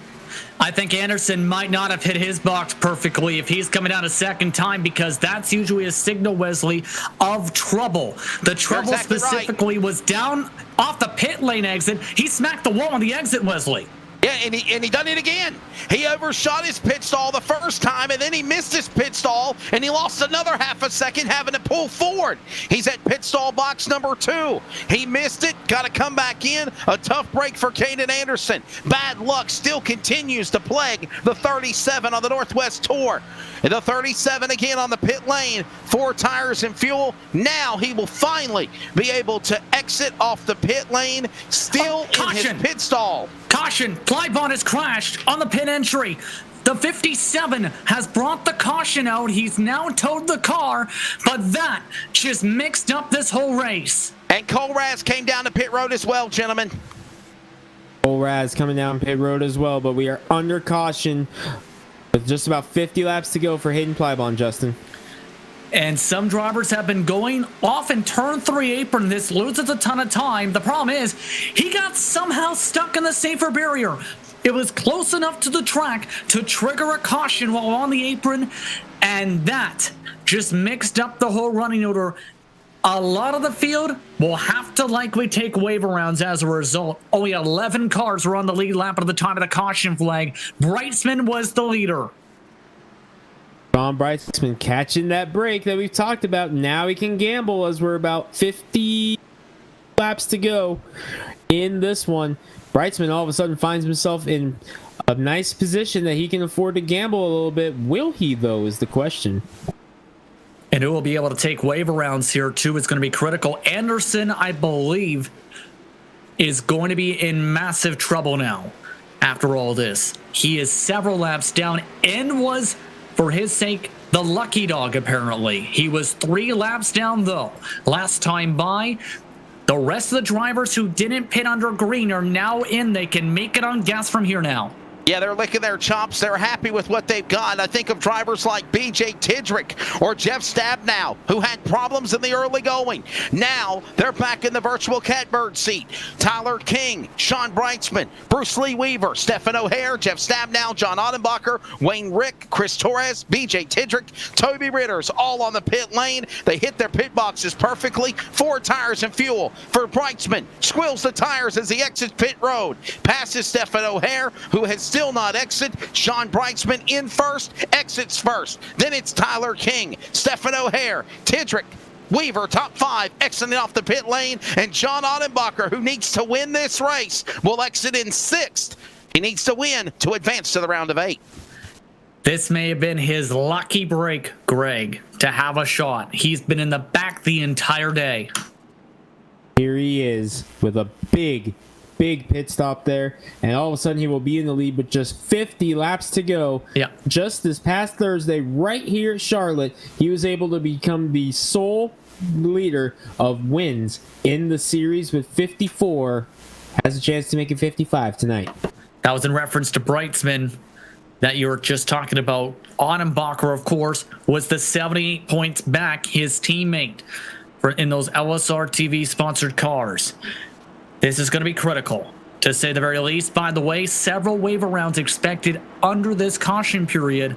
Among them, Dan West Jr., Cole Raz, Devin West, Joshua Marcy, Seth Frazier, Chris White, James Thurston, Stephen Paulison, Corey Walters, and Casey Garber, all expected to take waves. Doyle, likely will battle for the lucky dog position. After that, everyone else pinned one lap down. Ricky Bozier, Bryce Beatty, Josh Childress, Dan Lowther are all one lap down as a result of the caution flag. That's going to be crucial. And gentlemen, Dan West Jr. back down on the pit lane as well in the 55 machine. We're going to see what kind of service is being done on his car as he is back in the pits. And again, he had already pitted, so I want to find out what the story is on him. I think he might have gotten the lucky dog if that's the case. He was 11th, I believe, at the time of the caution flag. So that would have gotten the lucky dog there. That is correct. Yep, you're exactly right. That's exactly what he did. Yep. So he's in the clear. Just lost the track position. But now he's going to have a shot to get all of that back, and he's going to have to work for it, though, Justin, because he's running out of time. He's only got 50 laps to go. This is going to be critical now. Tyler King as well. He's been quick in several different races. This is a great shot for him to capitalize. Him and his friend O'Hare are 2-3. And BJ Tidrick, this is also the kick he kind of needed, Greg. Because he had that crash earlier. We haven't mentioned his name since lap 10-ish. Just about. He started 32nd. Here he is in 4th, and not only did he start 32nd, he was one of those drivers who got stuck at the back behind this car who could not get it fired on the start. He was one of those guys who was involved in that initial incident, had to use the fast repair in the first 5 laps of the race. Here he is up to 4th. Want to go signal in several wave rounds. Half the field is getting waved around the pace car, mind you. With all the drivers who are pinned 1 or 2 laps down in this race. Doyle, Bozier, Beatty, Childress, Lowther will be among the drivers fighting for the lucky dog, but fighting for the lead off the jump will be Breitzman, King, O'Hare, Tidrick, Weaver, Autumbacher, Stabnow, Torres, Rick, Ritters, and West Jr. are all on fresh tires. The downside for West Jr. is he'll also have to start behind a couple of the other lap down cars who are ineligible for the waiver round. So for Sean Breitzman, looking to add to his numbers, he still has that back end damage. He still has the fast repair potentially in the bank. We'll have to keep an eye on things here for the number 46. iRacing pace car coming off the corner in 3 and 4. The Brights Boutique machine against the American Touch-Up Ford. Green flag is out. We're backing away. Breitzman with a nice jump through the Toyota restart zone there. A big jump in the Toyota Camry now as the teammates for Beaver State Racing battle for second. O'Hare and King. Tidrick able to get down to the bottom. Pick up the draft off of the teammates. O'Hare and King. Bruce Lee Weaver, the Michigan winner, trying to get up there now on the inside of Ottenbacher to move into the top 5 as they all try to reel in Breitzman. Weaver currently scored P5. Of note, Lance Sponberg let the entire field go at quarter throttle down in the middle of the corner. Tidrick looking for the run against the Fords. It's 3 Fords and a Toyota, all looking to scrap. To hold on is Breitzman, and he's got the Blue Oval Brigade behind him, and Bruce Lee Weaver and John Ottenbacher up there as well. Make it 4 Fords as Weaver trying to reel him in as well. He's in a Mustang, and then you finally find a Chevy Camaro and John Ottenbacher in second. Caden Anderson trying to fight his way back into number 37, but he is pinned 3 laps down into number 37 after all that. And he's actually quicker than some of the cars in front of him, mind you. Tidrick nearly ran over the back end of Tyler Kane's Ford. Now underneath the Beaver State Racing machine as Tidrick looks to lick the stamp. The stamp doesn't quite stick, but it somehow stays on the table. Tidrick still fighting right now to the inside. This is for third between him and King. Bruce Lee Weaver, who's he go with? He goes with Tidrick, as he doesn't have a choice now as Anderson to his outside. Tidrick trying to clear King. Meanwhile, O'Hare was peeking inside of Breitzman for the lead up in front of this. And O'Hare backs out of it for now.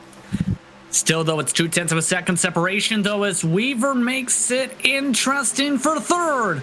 Bruce Lee Weaver's best run since that underdog victory at Michigan. He could not get himself eligible on points to compete in the playoffs. He's been better in the playoffs than he was for half the season at some points. But Tidrick's in trouble. Caden Anderson keeps him up on the top side of the back straightaway. Anderson trying to fight and get one of his 3 laps back.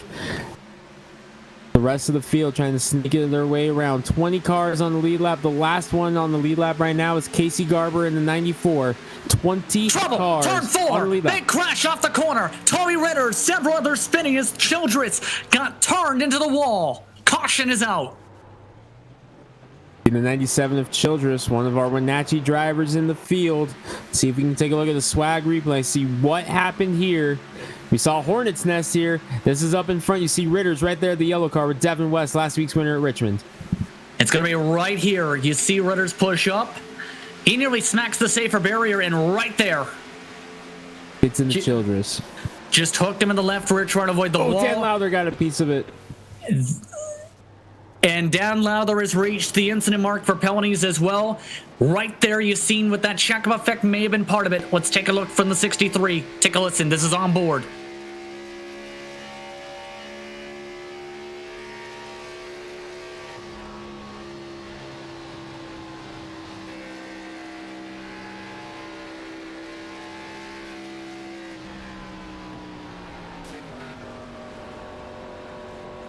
And that big smack you may have just heard, and this one too, is why he now has a penalty for a drive-through under green flag conditions that apparently also destroyed the right front suspension on that hit. That will most likely be the end. Dan Lowther's playoff right there, because he was below the cut line with less than 50 to go.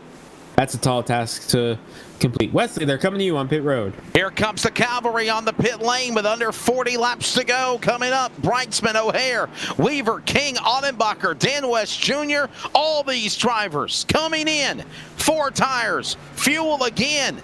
Wait, unlimited tires? Why not take advantage of it? Sean Breitzman, Jeff Stabnow, all the drivers there pulling into their pit boxes. 4 tires, fuel, continuing on. Chris White is in. John Ottenbacher coming down pit road. Bruce Lee Weaver, Tidrick, O'Hare, everyone in.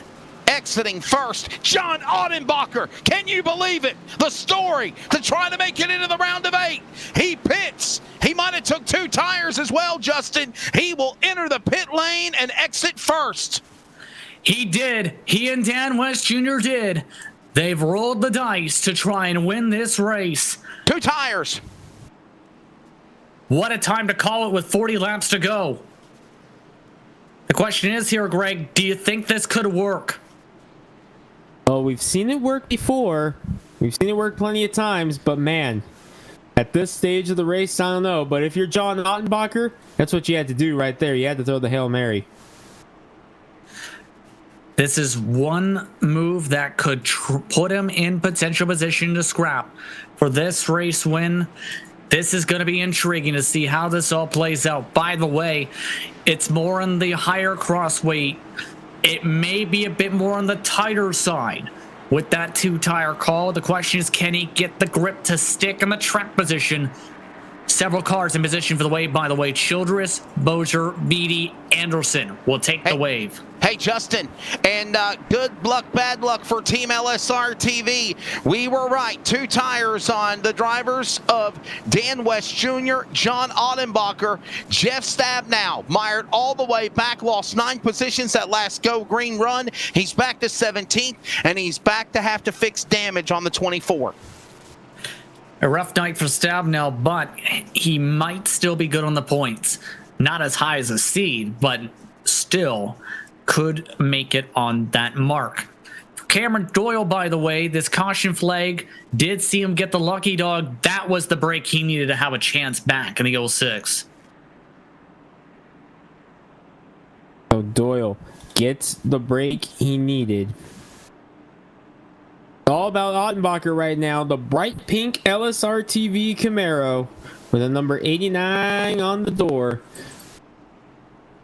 Needs a Hail Mary to get it. Here he is, Justin, 40 to go, leading the way. To reset your top 10, it's Ottenbacher, O'Hare, West Jr. and Weaver, Breitzman and Tidrick, Kane and Devin West. Wayne Rick is still in 9th, and Marcy in 10th. How about that for the 69 machine of Wayne Rick? His neon green machine got some luck with the caution, but he's kept the track position is the big one. What a performance here by Wayne Rick, and a big bounce back, Justin, because he needed a big one after everything that's happened to him this season. Here he is, late in the going, up in the top 10, has to give the spot to Marcy. He's going to pull up on the inside here, the restart in the 9th position. Wayne Rick has a shot here to pull off the upset if he can keep it clean right now, but all eyes are going to be on Ottenberg. The Hail Mary pass here to try to get himself into the round of 8. I like it. I like the guts. See what he's got. And if this works, this may be something we see drivers try at the end of the race too. So this is where, if you're on 4, you might be taking notes, Greg. Absolutely. We still might have one more pit stop. You can almost guarantee you, with this being a playoff cutoff race, and it is down to the wire for some of these guys, 40 to go.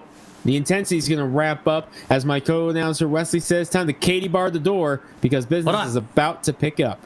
We have a delayed yellow on the track. I believe someone may have stopped at the back of the field to trigger this. Now, keep in mind, drivers, if they could get a penalty, do have that apparent option. I'm not quite sure who it may have been. It might have been this car. Yes. 39, we're hearing word. Robert Hodel. 39 coming to a stop perhaps on pit road. A lot of damage to the back of that number 39. Yes, that is one. He's the last car running on the racetrack at the moment. He is 8 laps down, so we'll have one less lap to work with as a result. Make it 37 to go when we get back away. Yes. That's going to help John Ottenbacher just that much more because that's one less lap he's got to worry about. But for these drivers who are trying to fight their way in, that's one less lap they got to work with, like you said. So all of a sudden now you got to get yourself back in. You were ramped up, ready to go, take that green flag, and all of a sudden it gets waved off, and you got to settle down, and then you got to get yourself back into that mindset of, okay, time to go once again here in this one. What can we do to get it on? And just get that back. Get back in that mindset. When you have a reset waved off, that can mess with you and that can get you off your rhythm. Josh Childress, by the way, took the opportunity to jump out of his race car, come down the pit lane for 20 seconds, jump back into the race car, and have it nice and clean in 23rd position, by the way. Again, 37 laps to go. Remember, do not change lanes before the start and finish line. Being reiterated by race control, there have been several restarts where there have been near 3 wide situations off the jump. Ottenbacher sets up in first gear, O'Hare in second gear. Pace car is off. Ottenbacher on the jump, off and away. West Jr. able to follow him in the number 55 as they caught the 41 of O'Hare sleeping. Bruce Lee Weaver tries to get down to the inside, but O'Hare able to shut the door before he can get up there. Breitzman and Tidrick side by side behind him. Breitzman going to clear Tidrick and fall in line. Weaver to the inside of O'Hare for 4th as West Jr. follows Ottenbacher. Now here's a question here, Justin.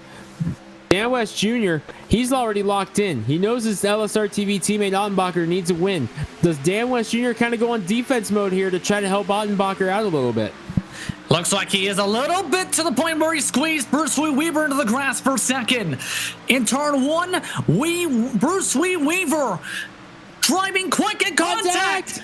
The top 3 wreck. It's Ottenbacher with the worst of it. Breitzman and several cars spinning. Caution is out. Seth Frazier got the worst of it as well in the number 32. That is big, and I believe that is the end of Seth Frazier's night in the 32. And Ottenbacher already stopping and pulling out of the race car. What a way to come through. It looked like an okay call, and then the pileup. Taking another look at a swag replay. Watch the 40 of Weaver here. Again, all aerial coverage brought to you by All American Pools. Watch the third place car right there, the 40 of Weaver. He's going to get to the inside of West Jr. right here. Start the run right here at the finish line.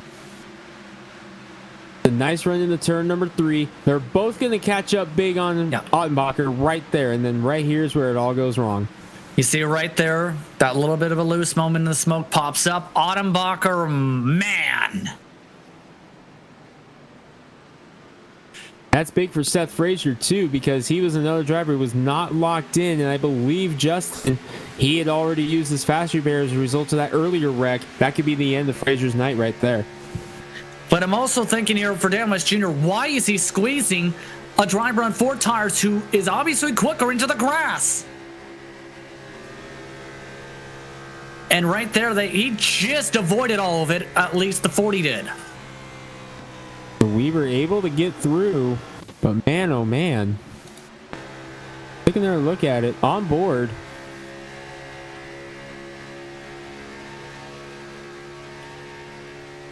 It's very close or close quarters rather, in all of this. Weaver, at the very least, didn't get the contact. Bruce Lee Weaver, now your race leader as a result, able to squeeze on by. It would have been more so, I think, between the cars in the middle line who were on the 2 tires. Yeah, that is not going to settle in well for those drivers. No, not at all. The discussion continues. 33 laps to go. O'Hare to second. Devin West third. BJ Tidrick is now the highest running playoff driver from all that. Hey guys, on the pit lane, Joshua Marcy, Seth Frazier in 32, John Ottenbacher, obviously, the Cinderella story might possibly come to an end for him in 89. All these drivers getting repairs done. I'm going to try to see if I can grab Ottenbacher to get his thoughts in a moment. Thank you, Wesley.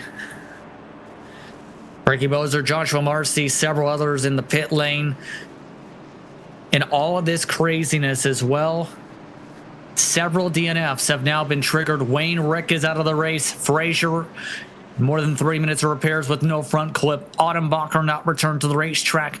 Marcy, significant damage from that. Lowther just made it to the pit lane. That may have helped him a little bit, but still in 17th with significant damage.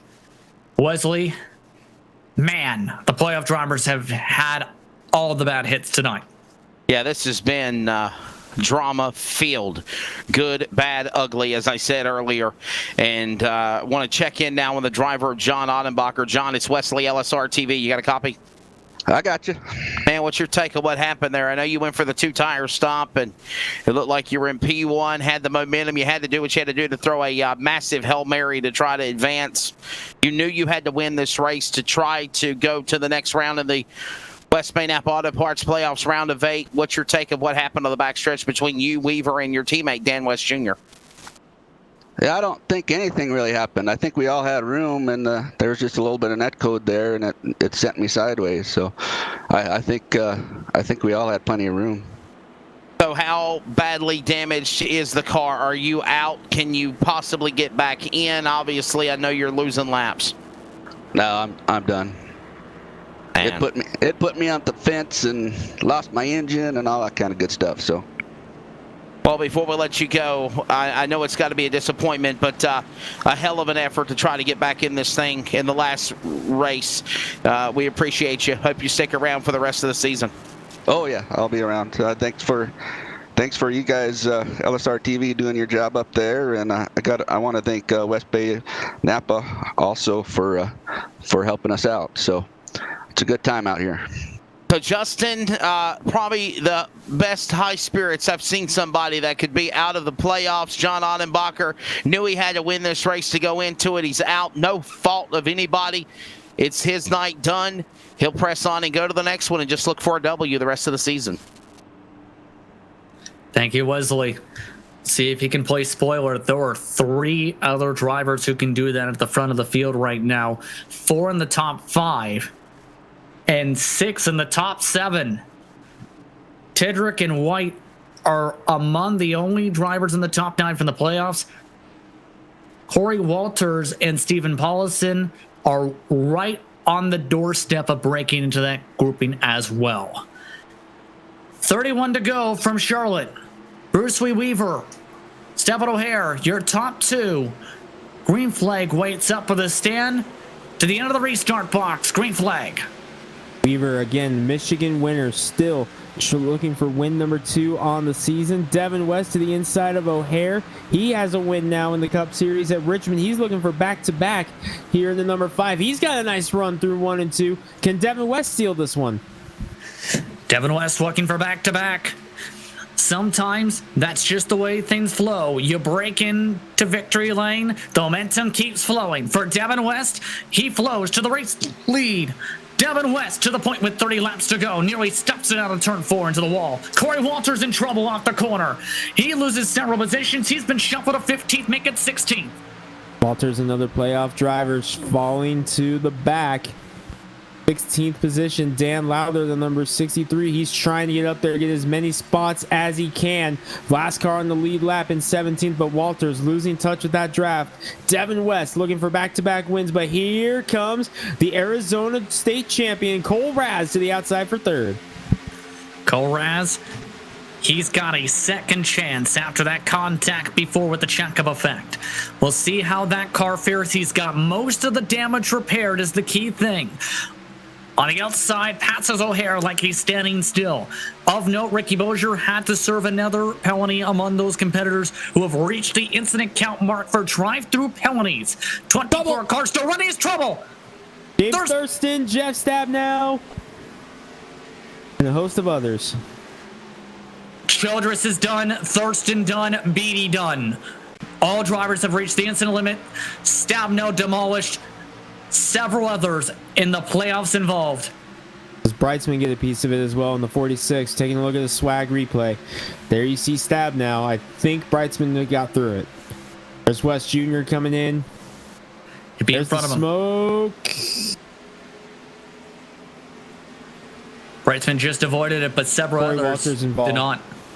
And Dan Lowther gets through in the 63. That's big for the playoffs because he's going to get a lot of spots right there. That is huge for Dan Lowther in the playoffs.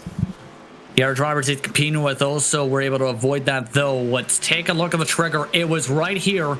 They were near 3 wide on the entry of turn 3.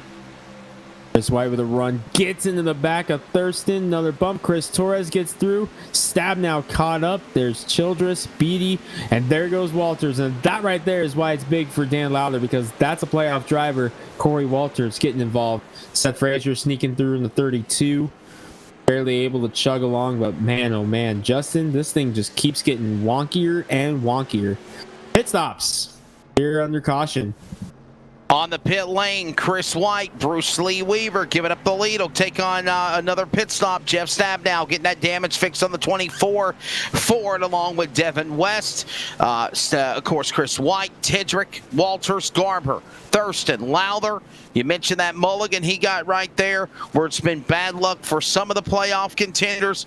A nice little ace in the hole there for Dan Lowther to miss that and try to capitalize to try to get that run to advance into the round of 8. 8. We see Stabnow's car still on the pit lane. A lot of damage from that incident. It's just been a bad night for the driver of the number 24 entry. Honestly, it's been a bad playoffs for him in the trucks and the Cup Series. Eliminated in the trucks playoffs last week, and now literally, I believe by the cusp of points, gentlemen, even though he had a bad night here at Charlotte, he's going to try everything he can to advance by points to the round of 8. And look who is back up in positions on this pit stop. He didn't pit. He's back to the lead. Cole Raz, Justin and Greg.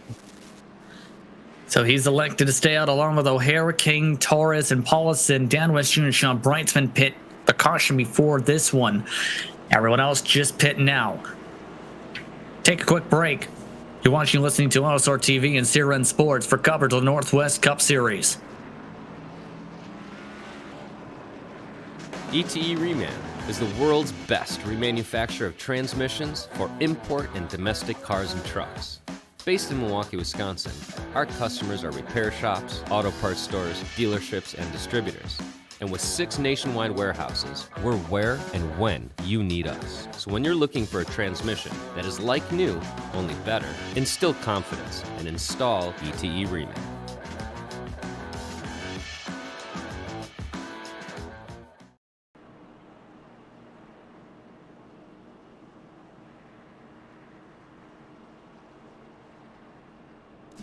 "25 laps to go this time by, and man, oh man, has it been a drama-filled race.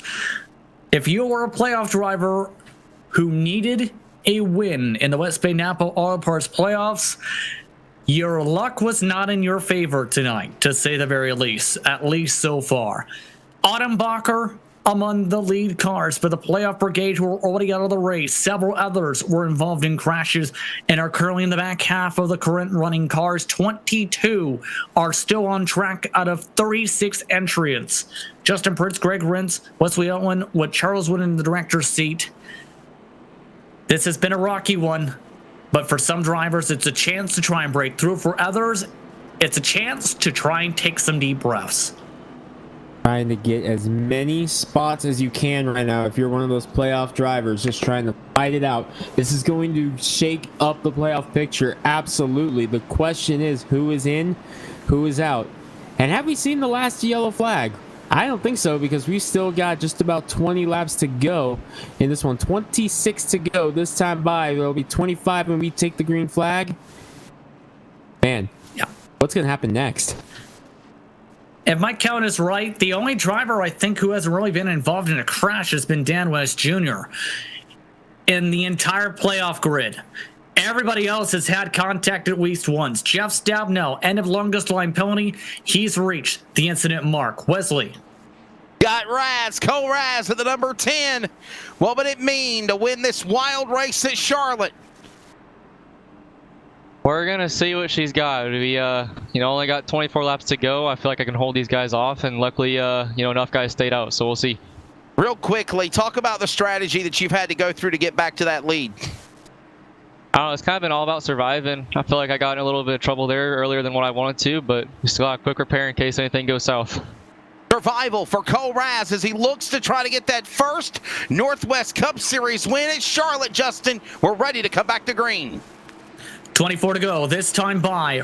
Raz and O'Hara off and away goes Raz and then some. Off and away, we'll have to see if that was a bit early with the pace car. Might have just avoided a possible penalty from iRacing DinSim. Have to wait and see what the verdict is on the Arizona driver, Cole Raz. Arizona driver, Oregon native, pulling away from Beaver State Racing. 3 Oregon drivers, 1, 2, 3 at the top of the board. Then how about Chris Torres in the 99? Haven't mentioned him a whole lot yet tonight, Justin. He's up in the top 5. Yeah, he is trying to hold on in front of some of the playoff drivers, but some of the drivers who just pit are coming. Dan West Jr. to the outside. Brightsman boxed in, however, behind Paulson. Dan West Jr. a little bit fresher. Goodyear Eagles able to make the move as Paulson nearly hit Devin West. Now that holds up the rest of the group who has the freshest tires overall in the field. Weaver to the inside now of Paulison. Here comes Chris White. He was above the playoff cut line by 5 points entering tonight. Needed a big run. He's trying to get away. Dan Lowther up to 14th. He was the first one out. But with the problems with the other playoff drivers, he's going to get some help. The question is how much. Here as they battle it out, Cole Raz continues to lead, trying to pull away. But Dan West Jr. is lurking around the outside of Tyler King now. It's getting fairly close, to say the very least, as Bruce Weaver is the first, make it second one through on the drivers who just pit. Devin West is the first of those. He's caught up to the battle for third. His dad, Dan West Jr., is still side by side with Tyler King through the quad oval. 20 to go next time by. Bruce Weaver still battling hard with Chris Torres through 1 and 2. The lead, though, is down to under 2/10 at the front of the field. O'Hare and Raz are close. Two drivers looking for their first career cup victory. And then you got Dan West Jr., who's already locked into the playoffs, trying to bring his son up there and make West Family Racing up there once again. Going to be 20 laps to go at the line. And Cole Raz leading the way. Lap traffic ahead, and Stephen O'Hare lurking, looking for that first cup victory. Hungry for it, to say the least. Devin West is now pouncing on Tyler King behind them for P4. So the West Family Racing cars, if anything happens with these machines, is right in the picture with lap traffic ahead. Jeff Stabnow, who has served that penalty, makes the move, and Tyler Kane's got a problem. Tyler Kane's got a technical issue. He can't see as he's up and over. Second time tonight we've seen that. The caution is out with 20 laps to go. Second time tonight we've seen that happen, Justin. And I believe it was him, remember, back to Las Vegas, who had that issue where his TV shut off. Where apparently when he was trying to reach for the remote, had the TV come off. This may be a similar case where he was side by side, lost it right there. Into the wall, Weaver gets a piece. I think Tidrick got through. There's Frazier getting through, Lowther getting through. Wow. Everyone got lucky there. Remember the phrase, what happens in Vegas stays in Vegas? For Tyler Kane, unfortunately, it did not stay in Vegas. It somehow followed its way to Concord. What a time for that to happen as well. Bruce Weaver is demolished as a result, and this has just mixed up the pit strategy again, by the way, in live action. What a hit for the 44 of Tyler King. Cole Raz staying out on pit road. Wesley's down there catching up with the 44 of King.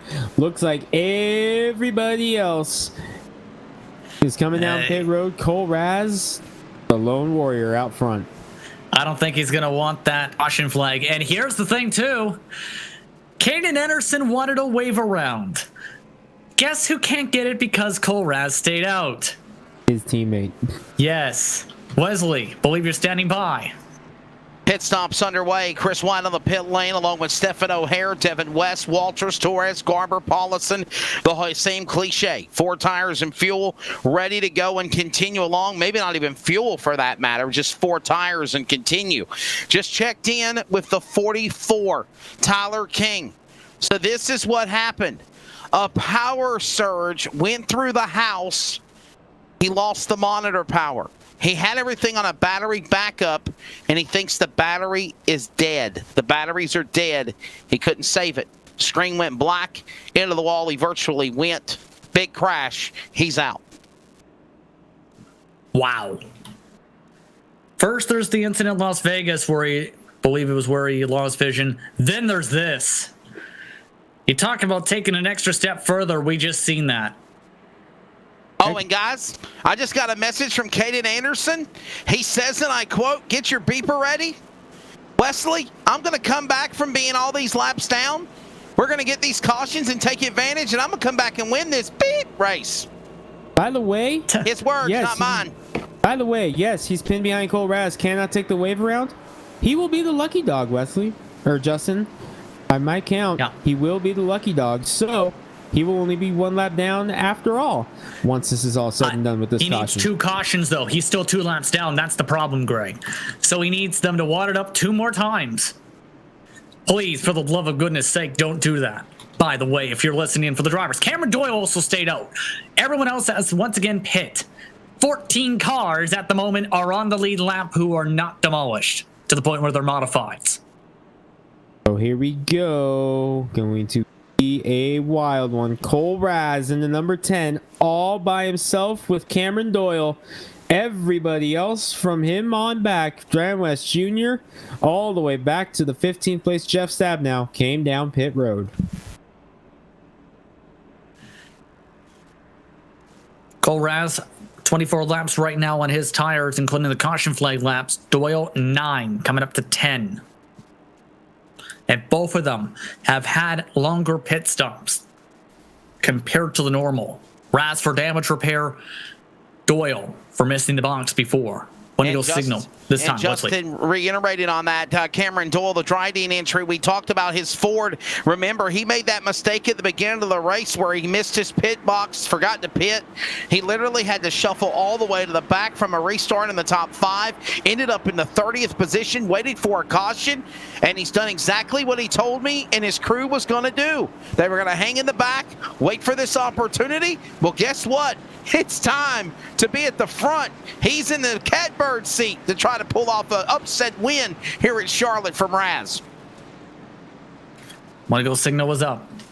Again, it's Raz and Doyle, row 1. Dan West Jr. and Brightsman, row 2. Chris White, row 3 with Stephen O'Hare. Devin West, Corey Walters, Torres and Garber, the top 10. Paulison, EJ Tidrick, James Thurston, Dan Lowther, all with the chance as well. If everyone somehow crashes on the last lap, Jeff Stabnow could try and win this race as well from 15th. Everybody else is at least a couple laps down. The drivers, Anderson will have to race for reference sake for the Lucky Dog or Frazier, Ricky Bozier, as well as Carl Burke, to be able to try and have a chance to get to 1 lap down and then be in position to get a lead lap back if there's a couple cautions. 15 to go through 3 and 4. Guys, is there a virtual full moon over this track tonight or something? I mean, what in the world? We thought the truck race was crazy here in Charlotte. This takes the cake. Absolutely. Where is the moon? Where is the moon? Well, there is a moon on the weather graphic. You can see. Green flag is out. The track temps may be cooling off, but the tempers have been heating up. 15 to go. Cole Raz doing everything in his power to get as far ahead as he can away from the field, and he's hoping that Cameron Doyle and Dan West Jr. get to dicing it out right now so he can try to get as big of a buffer as he can, maybe even catch another caution. He's in trouble though because Dan West Jr. is clear of Cameron Doyle and he is going after Cole. Now for the race lead, Dan West Jr. trying to get another win on the season. Raz going to try to fight him for everything he's got. Watch out for Brightsman though in the 46. Raz is sawing at the wheel at the high side right now with 14 to go. Does not want to let West Jr. take this lead away. West Jr. on the fresher grip though. Nearly pulls off. West Jr. clumps the apron. Raz pulls back to the race lead. Doyle can't get underneath. 3 wide behind him as Doyle gets hit. He gets turned. Caution is out. Torres is in it. Several more cars, including Walters, launched to the sky. Wow. Chris White also involved. Playoff driver Chris White involved in this one. I believe Dan Lowther may be involved as well. More playoff drivers having issues. Take a look at the swag replay. Ricky Belcher was also involved for sure. May be done. It's right here where things got a little hectic. Doyle, Walters, White, Thurston. Saw Tidrick get a piece. 72. Walters making it. Actually, going back, I think what Lowther may have got through. Relatively okay. We'll take a look at what happened with Walters. Looked like Doyle got hit by O'Hare as he tried to go from top to middle. But for Walters, your newest candidate for the iRacing Space Program, the Napa Auto Parts machine, because of this. And bye-bye. Home run. As I say sometimes, he's out of the reservation. Pit stops. Pit stop. Pit stop. Here they come. It doesn't matter if it's 13 laps to go. Wait a minute, that's a bad number. 13 laps to go. They're on the pit lane. Stephen O'Hare is in for service. Chris Torres, BJ Tidrick, Jeff Stabnow. Little into the could. He ain't giving up at 24. He keeps on rocking and rolling. Chris Torres, Tidrick, Doyle, all these drivers. And by the way, I think Caden Anderson is going to get a lap back. Guys? No, it's Seth Frazier. Wow. Wow. Anderson's going to be goodness. punching the sky.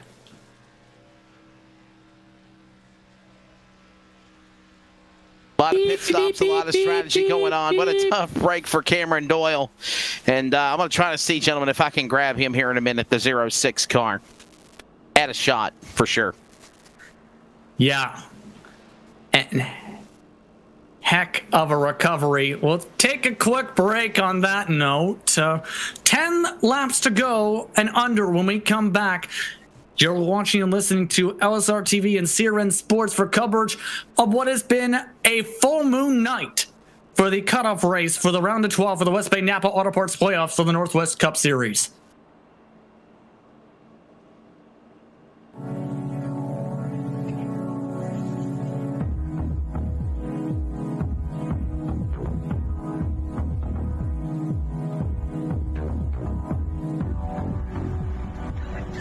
Is this your car? You could take me for a ride any day.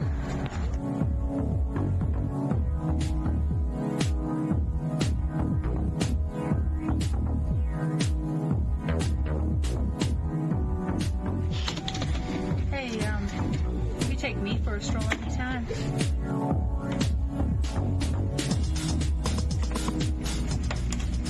I can see you with me.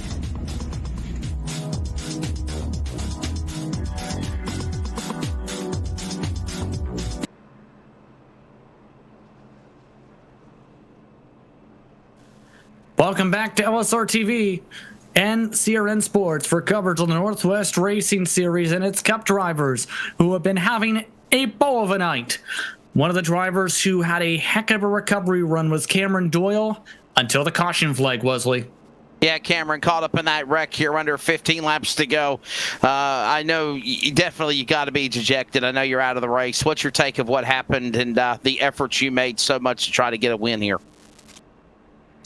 Well, we had a pretty rough start there. I should have pitted at the start, but then I stayed out, and then I thought I'd have enough tire left to, stay close to the front, but then we kind of just fell quite a bit back, I think to about 31st, and then did a green flag pit stop. I think we were down a lap or two, and then got our way back up and then found ourselves up in second somehow, but then it sucks at the end there. We kind of got tangled up in someone else's mess, kind of just tight racing up front, and ended bad for me, I guess. Are we going to see any more of these races coming up in the closing weeks? I might catch a couple here and there. I just have to kind of see what the schedule is. But yeah, I hope to make a couple more of them. The Dryden 06 entry, Cameron Doyle. You cannot give him, or cannot say we can't give him an A for effort, Justin and Greg. He absolutely tried all he could to try to win here at Charlotte. 100% Wesley had a strong shot. Thank you. Coming up to 9 laps to go. One to go signal on the racetrack. Of note, Chris White and Stefan O'Hare will have to serve drive-through penalties for incident limits. Cameron Doyle is officially off the track for this race. Also back from the moon is Corey Walters in P17. He is 2 laps down. Jeff Stabnell's modified is also in the top 10 as a result of the caution. But the drivers in front are Raz and Breitzman, West Family Racing with the down on the bottom and the sun on the top line, Paulison and Garber. Then you have Lowther and Thurston. Tidrick is also inside the top 9 positions. Buckle up. How long will we go? Green flag is out. We're back underway with 9 to go from Charlotte. Less than 10 laps to go. Green flag in the air. 9 more trips around Charlotte. Have we seen the last caution? Cole Raz able to get out in front. Thurston with a slide there almost gets into Lowther, who's trying to fight his way and fight and claw his way into a playoff spot. And with the problems to Chris White earlier, that could help as he tries to fight his way back. This has been one of the most intriguing races we have ever seen, or at least in the past month for this series. Dan West Jr. is now driving into the fence. Devin West is in the grass. Raz on the top line. West to the bottom line. Devin West trying to send it for the race lead. The old tires of Raz somehow are still sticking. Brightsman looking up. Pete can't get underneath as they're 2x2 for the race lead. Brightsman trying to fight in the 46, hanging back there. Anderson trying to get back on the lead lap, still 2 laps down. Devin West to the lead. He's looking for back-to-back wins here in the Cup Series. One car off the pace, right in front of the leaders. They keep it going, trying to get out in front, but West leading. Brightsman second. Raz able to clear for third right now. Here comes Paulison and Garber. Casey Garber won the Northwest Tour race at Iowa just last night. Here he is up in the top 5. That was Chris White who blew up. He is off the racetrack. No caution. But the race lead is back on again. Brightsman to the inside. Coming up 5 laps to go. This upcoming time by Devin West looking for back-to-back wins. Brightsman looking for his second victory in this round. The father, Dan West Jr., still holds on to third. Benner run down the back for Devin West. Benner send for Brightsman on the bottom side. High five from the flag stand coming this time. And that could end it for Chris White because he was only 5 points to the good in the playoffs. Entering now over Dan Lowther. Lowther 8th right now in the spot. And Chris White plummeting now down to 17th and still falling. Chris White, he's going to have to wait for the results. Dan Lowther in 8th right now, just trying to hold on and make his way into the playoffs. They were the bubble drivers coming in tonight. The fight for the race lead is still not over. Brightsman, though, clipped the blue line again. Now it's Garber joining the fight. Anderson trying to unlap himself. Dan West Jr. to the grass now for second spot. West Family Racing looking to go 1-2 as Garber with the better run off a turn to the outside line. Down the back straightaway. He gets into him. Together. Contact as the caution is out. And now every playoff driver's been in a crash today as several more spin. Garber and West get together. Under caution. We'll reset it for a green-white checkered. It's down the middle of the back straightaway where you have Garber on the outside and Dan West Jr. on the inside. Of note, there was technical issues early tonight for the West Family Racing cars. That hit, still either way, they would have made contact regardless if there was an issue. That one coming together. Boy, 2 drivers going for it right there. Garber and West. Back live, you see 94 of Garber coming down. And Anderson got a piece of it as well. Justin, green, white, checkered coming up. And who do you like in this situation? Pace car. I'm with you. In all seriousness, I'm not quite sure. It's honestly everyone's race. I think James Thurston is the favorite for a director.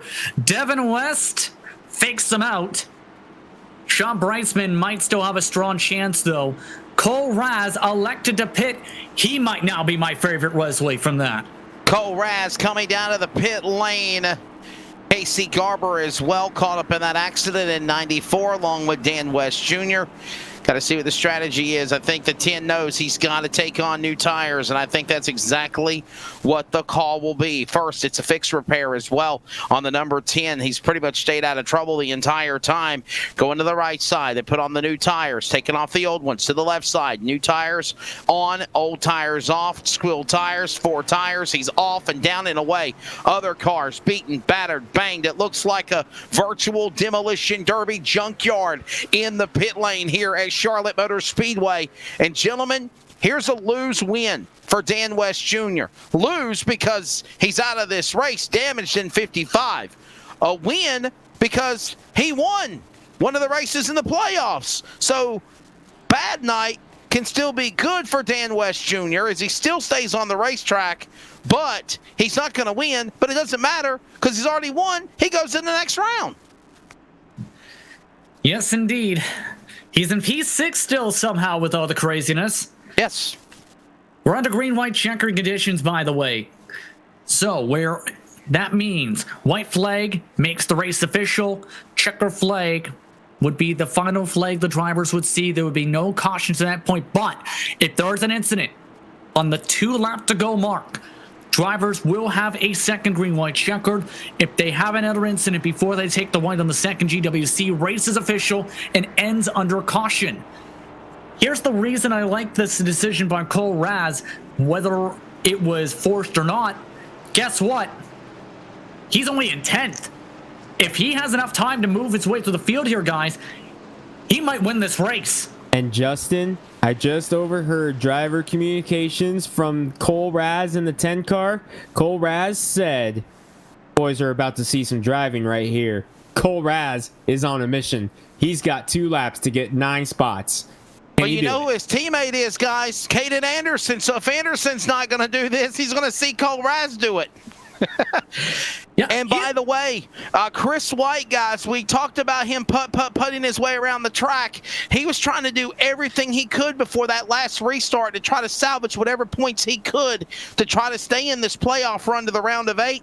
Jeff Stabnow, the same. The car looks like a modified. Right now, he's in 7th, doing whatever they can, gentlemen, to advance in those 8 positions, whatever it takes right now as we go into overtime.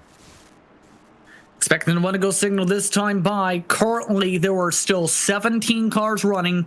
Chris White has scored 19th. Garber is done from that incident. Give credit to Lance Sponberg, and he's had a rough race, obviously, Greg. It's one of his first times on the sim. He might come away with the finish in the top half of the field in his initial start of the Cup Series. Only 3 laps down in 18th position. He's done a great job, and if things keep going the rate they're going, he might be able to gain a couple more. Something happens and we have another green-white checkered. Might get a top 15 here. Remember, 2 attempts at a green-white checkered. Hey, Justin. Yep. And remember, Devin West, he won last Monday night. He's trying to go for 2 in a row. Has momentum on his side, indeed.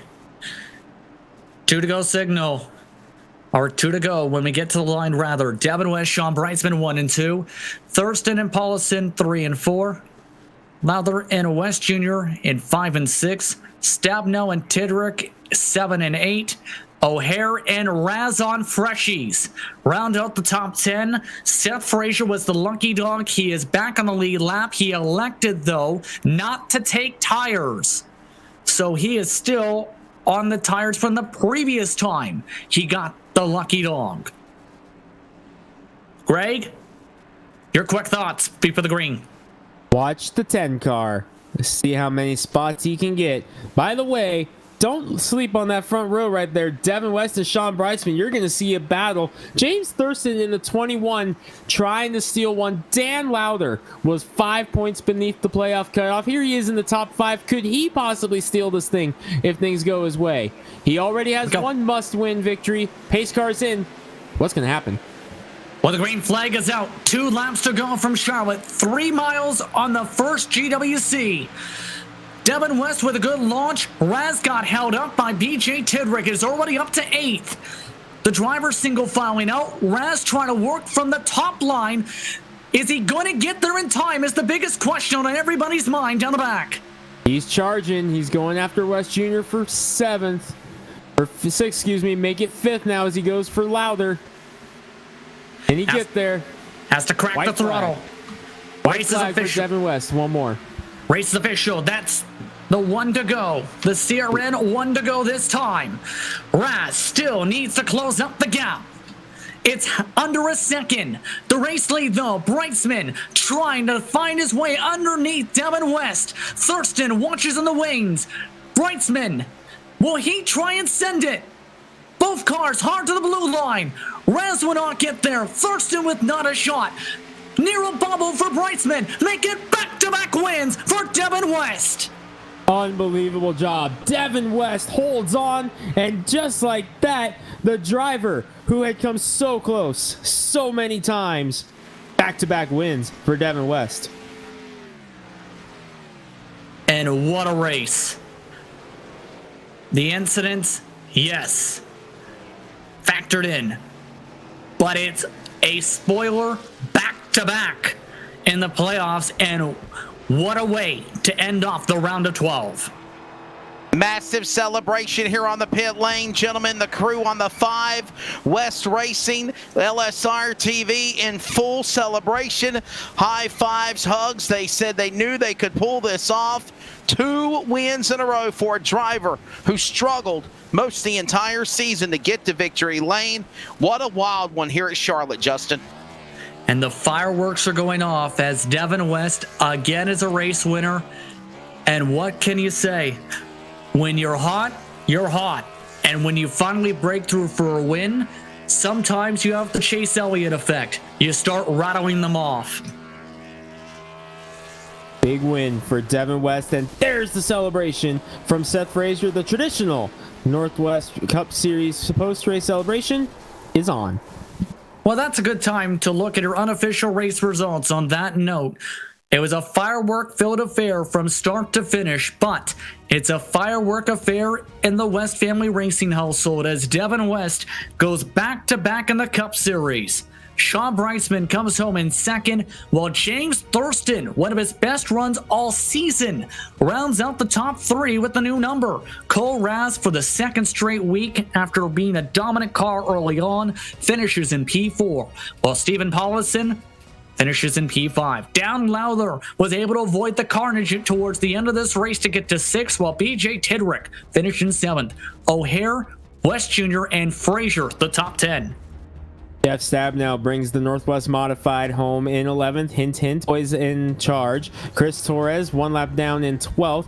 Tyler King, Racetrack King, comes home in 13th. He's up against the wall up in turn 4. Caden Anderson fights, comes home 14th, 2 laps down. Carl Burke, 15th. Have to wait for his playoff results as well. Corey Walters. Lance Sponberg, we talked about him. Great effort. Comes home 17th, 3 laps down in his debut. Casey Garber, he was up in the top 5. In the 94, he comes home 18th once it's all said and done. Chris White and Cameron Doyle round out the top 20. 21st tonight goes the way of Ricky Bozier with Bruce Weaver 22 laps down in P22. With Bryce Beatty, a rough debut in the series, was quick in the mid-pack at some points, but he finishes as well, 32 laps down. Josh Childress reached the incident limit in 24th. John Ottenbacher, 25th. He needed a good run. He needed a win. He took a shot, and his car got demolished as a result of the carnage. He finishes P25 in front of Joshua Marcy. Wayne Rick, Toby Ritters, Robert Hoydell, Libon round out your top 30. Coming home with a 31st position is the Tucker Dog Special, Brock Denny. William Fletcher comes home 32nd. Frank Harris, James Vinian, and Robert Gamble round out the cars that started the race. Jeff Hagan did not start with technical issues. Wavy did watch along with some of the action, though, from his race car and or his pit box in this one. What a race, to say the very least. Post-race coverage coming up in just a few moments. You're watching and listening to LSR TV and CRN Sports for coverage of the Northwest Racing Series.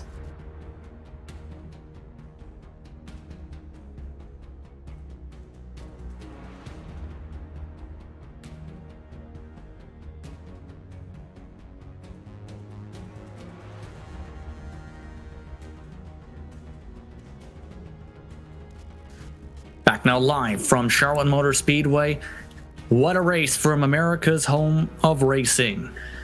Let's start things off for post-race coverage. The man who finished P3 tonight. For James Thurston, it was from 16th to 3rd. What a run, Wesley, for him in the 21. James Thurston, man, this has got to be like a win for you on the podium.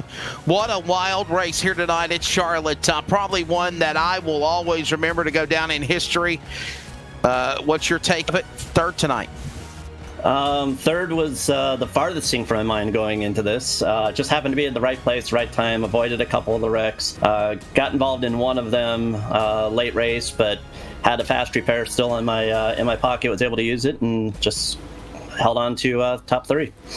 What is the strategy like for a driver like you that's basically looking for the checkered flag as a win, and then you got all this craziness for the playoffs to survive, to go to the round of 8? How do you transition to survive yourself?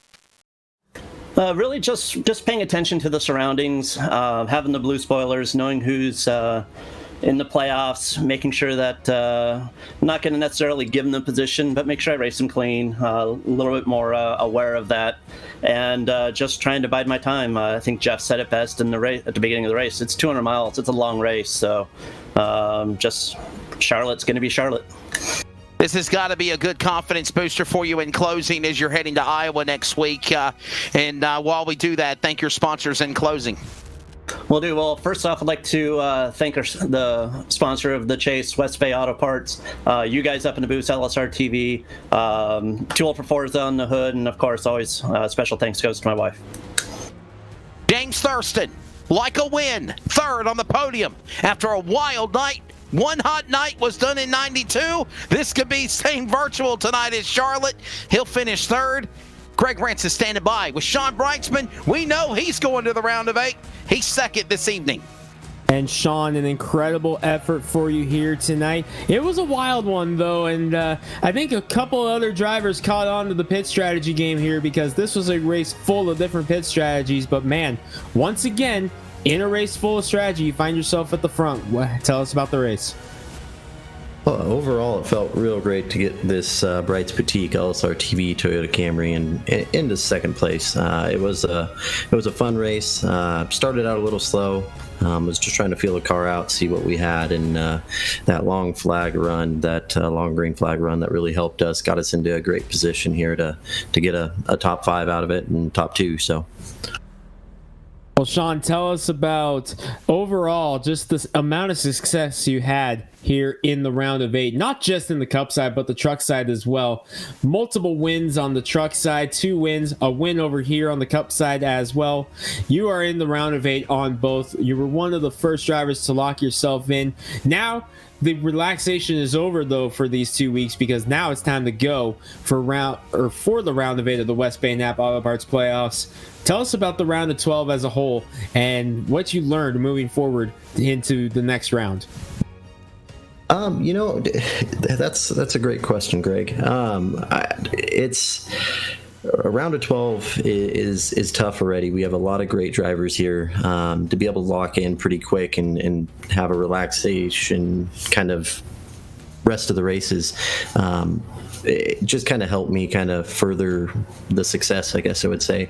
So I'm just going to hope to keep that going, just kind of be relaxed, don't let too much pressure get to you, because once you get on pressure, you start driving, making errors and all that. So I'm just going to continue the trend of almost, if we have to, pretending I'm already in the championship before that even happens, if it does happen. So there's a lot of stout drivers, so we'll see what happens. But I think having a zen mind and clearing that space is kind of what needs to happen here in the round of 8 with all these drivers.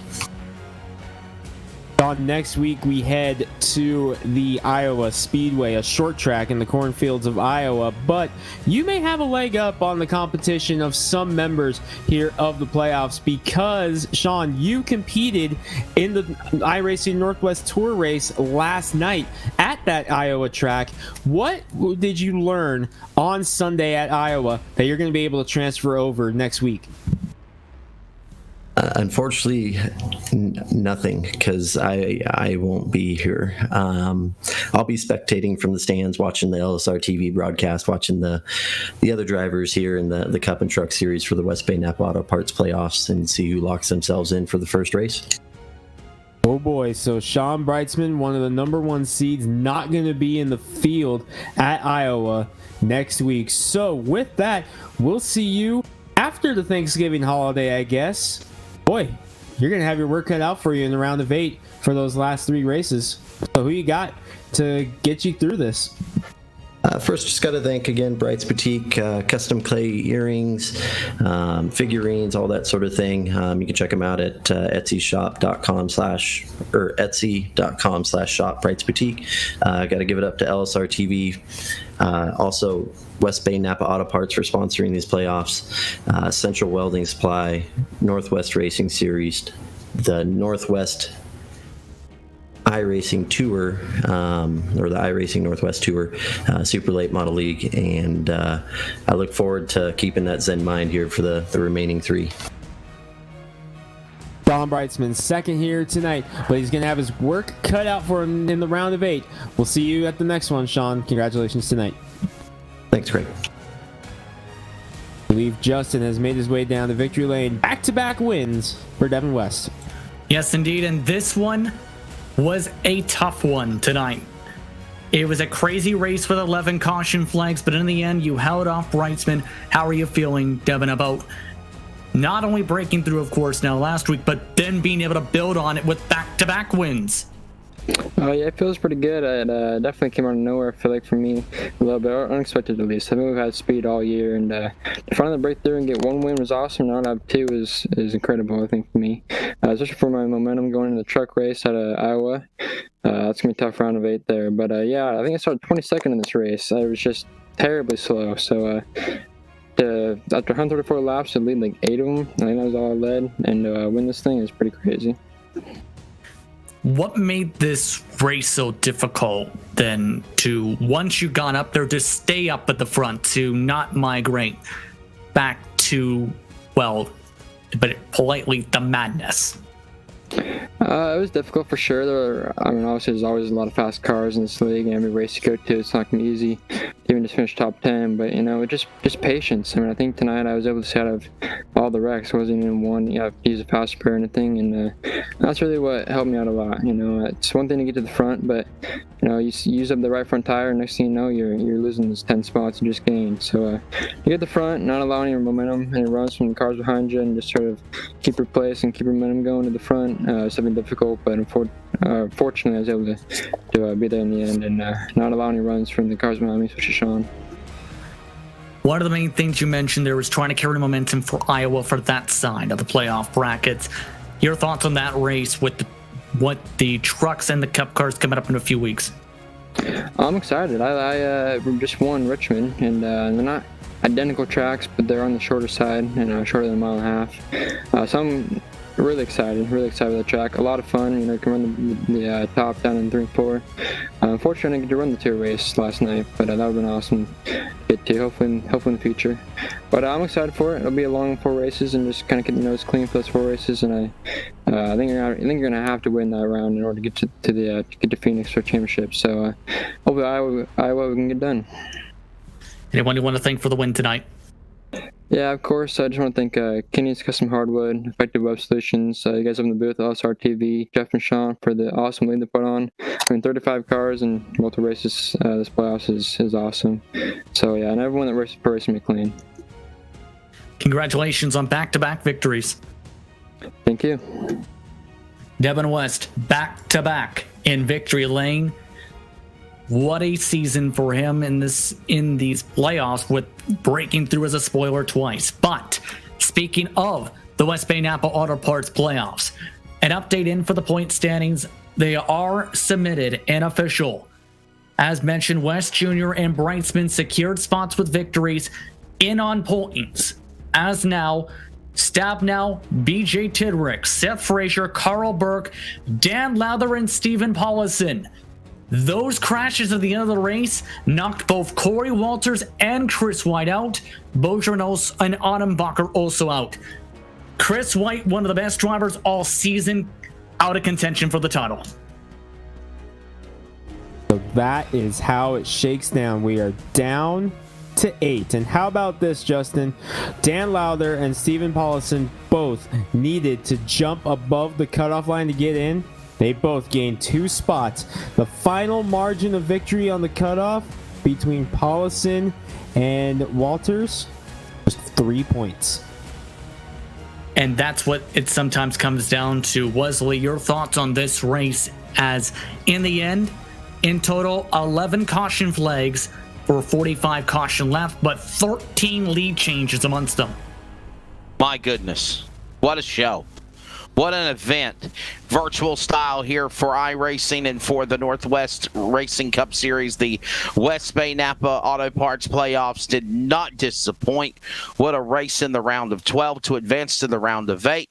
And man, if we thought the pressure was intense in this race to advance to the round of 8, imagine what it's going to be like now to make it to the championship 4. What a show. Props and efforts to Corey Walters, Christopher White, Ricky Bo Bozier and Audenbacher. Heart goes out to them. They'll continue to race. There's always next year. But for the 8 drivers that have earned the right to continue to advance, especially Dan West Jr. and Sean Brightsman, this is going to be one hell of a battle to decide the champion for the Northwest Cup Series here. And we'll have the trucks first round in the round of 8 at Iowa on Thursday night. Always a pleasure working with you, gentlemen. This is one that I will say I will never forget. And what a broadcast for the 400 total on CRN Sports as well, indeed. But let's talk about that next round for the West Bay Napa Auto Parts second round. 4 drivers advance to the Championship 4 for Phoenix. The track they'll drive at, though, as mentioned, Iowa Speedway, currently scheduled for 175 laps for the Cup Series. Then it gets tricky to carry momentum, Greg, because you have Thanksgiving and iRacing Week 13 back-to-back off weeks. Then it's Michigan again, 100 laps the total distance currently scheduled. Then another short track, the 1 miler in the Lobster Claws 175 in New Hampshire. Then you have Christmas as an off week, then Texas to close things off to make sure who moves on to the Final 4. In other words, it's going to be tough to carry momentum with 3 off weeks in the mix of 4 races to decide who wins for battles for championship in late January.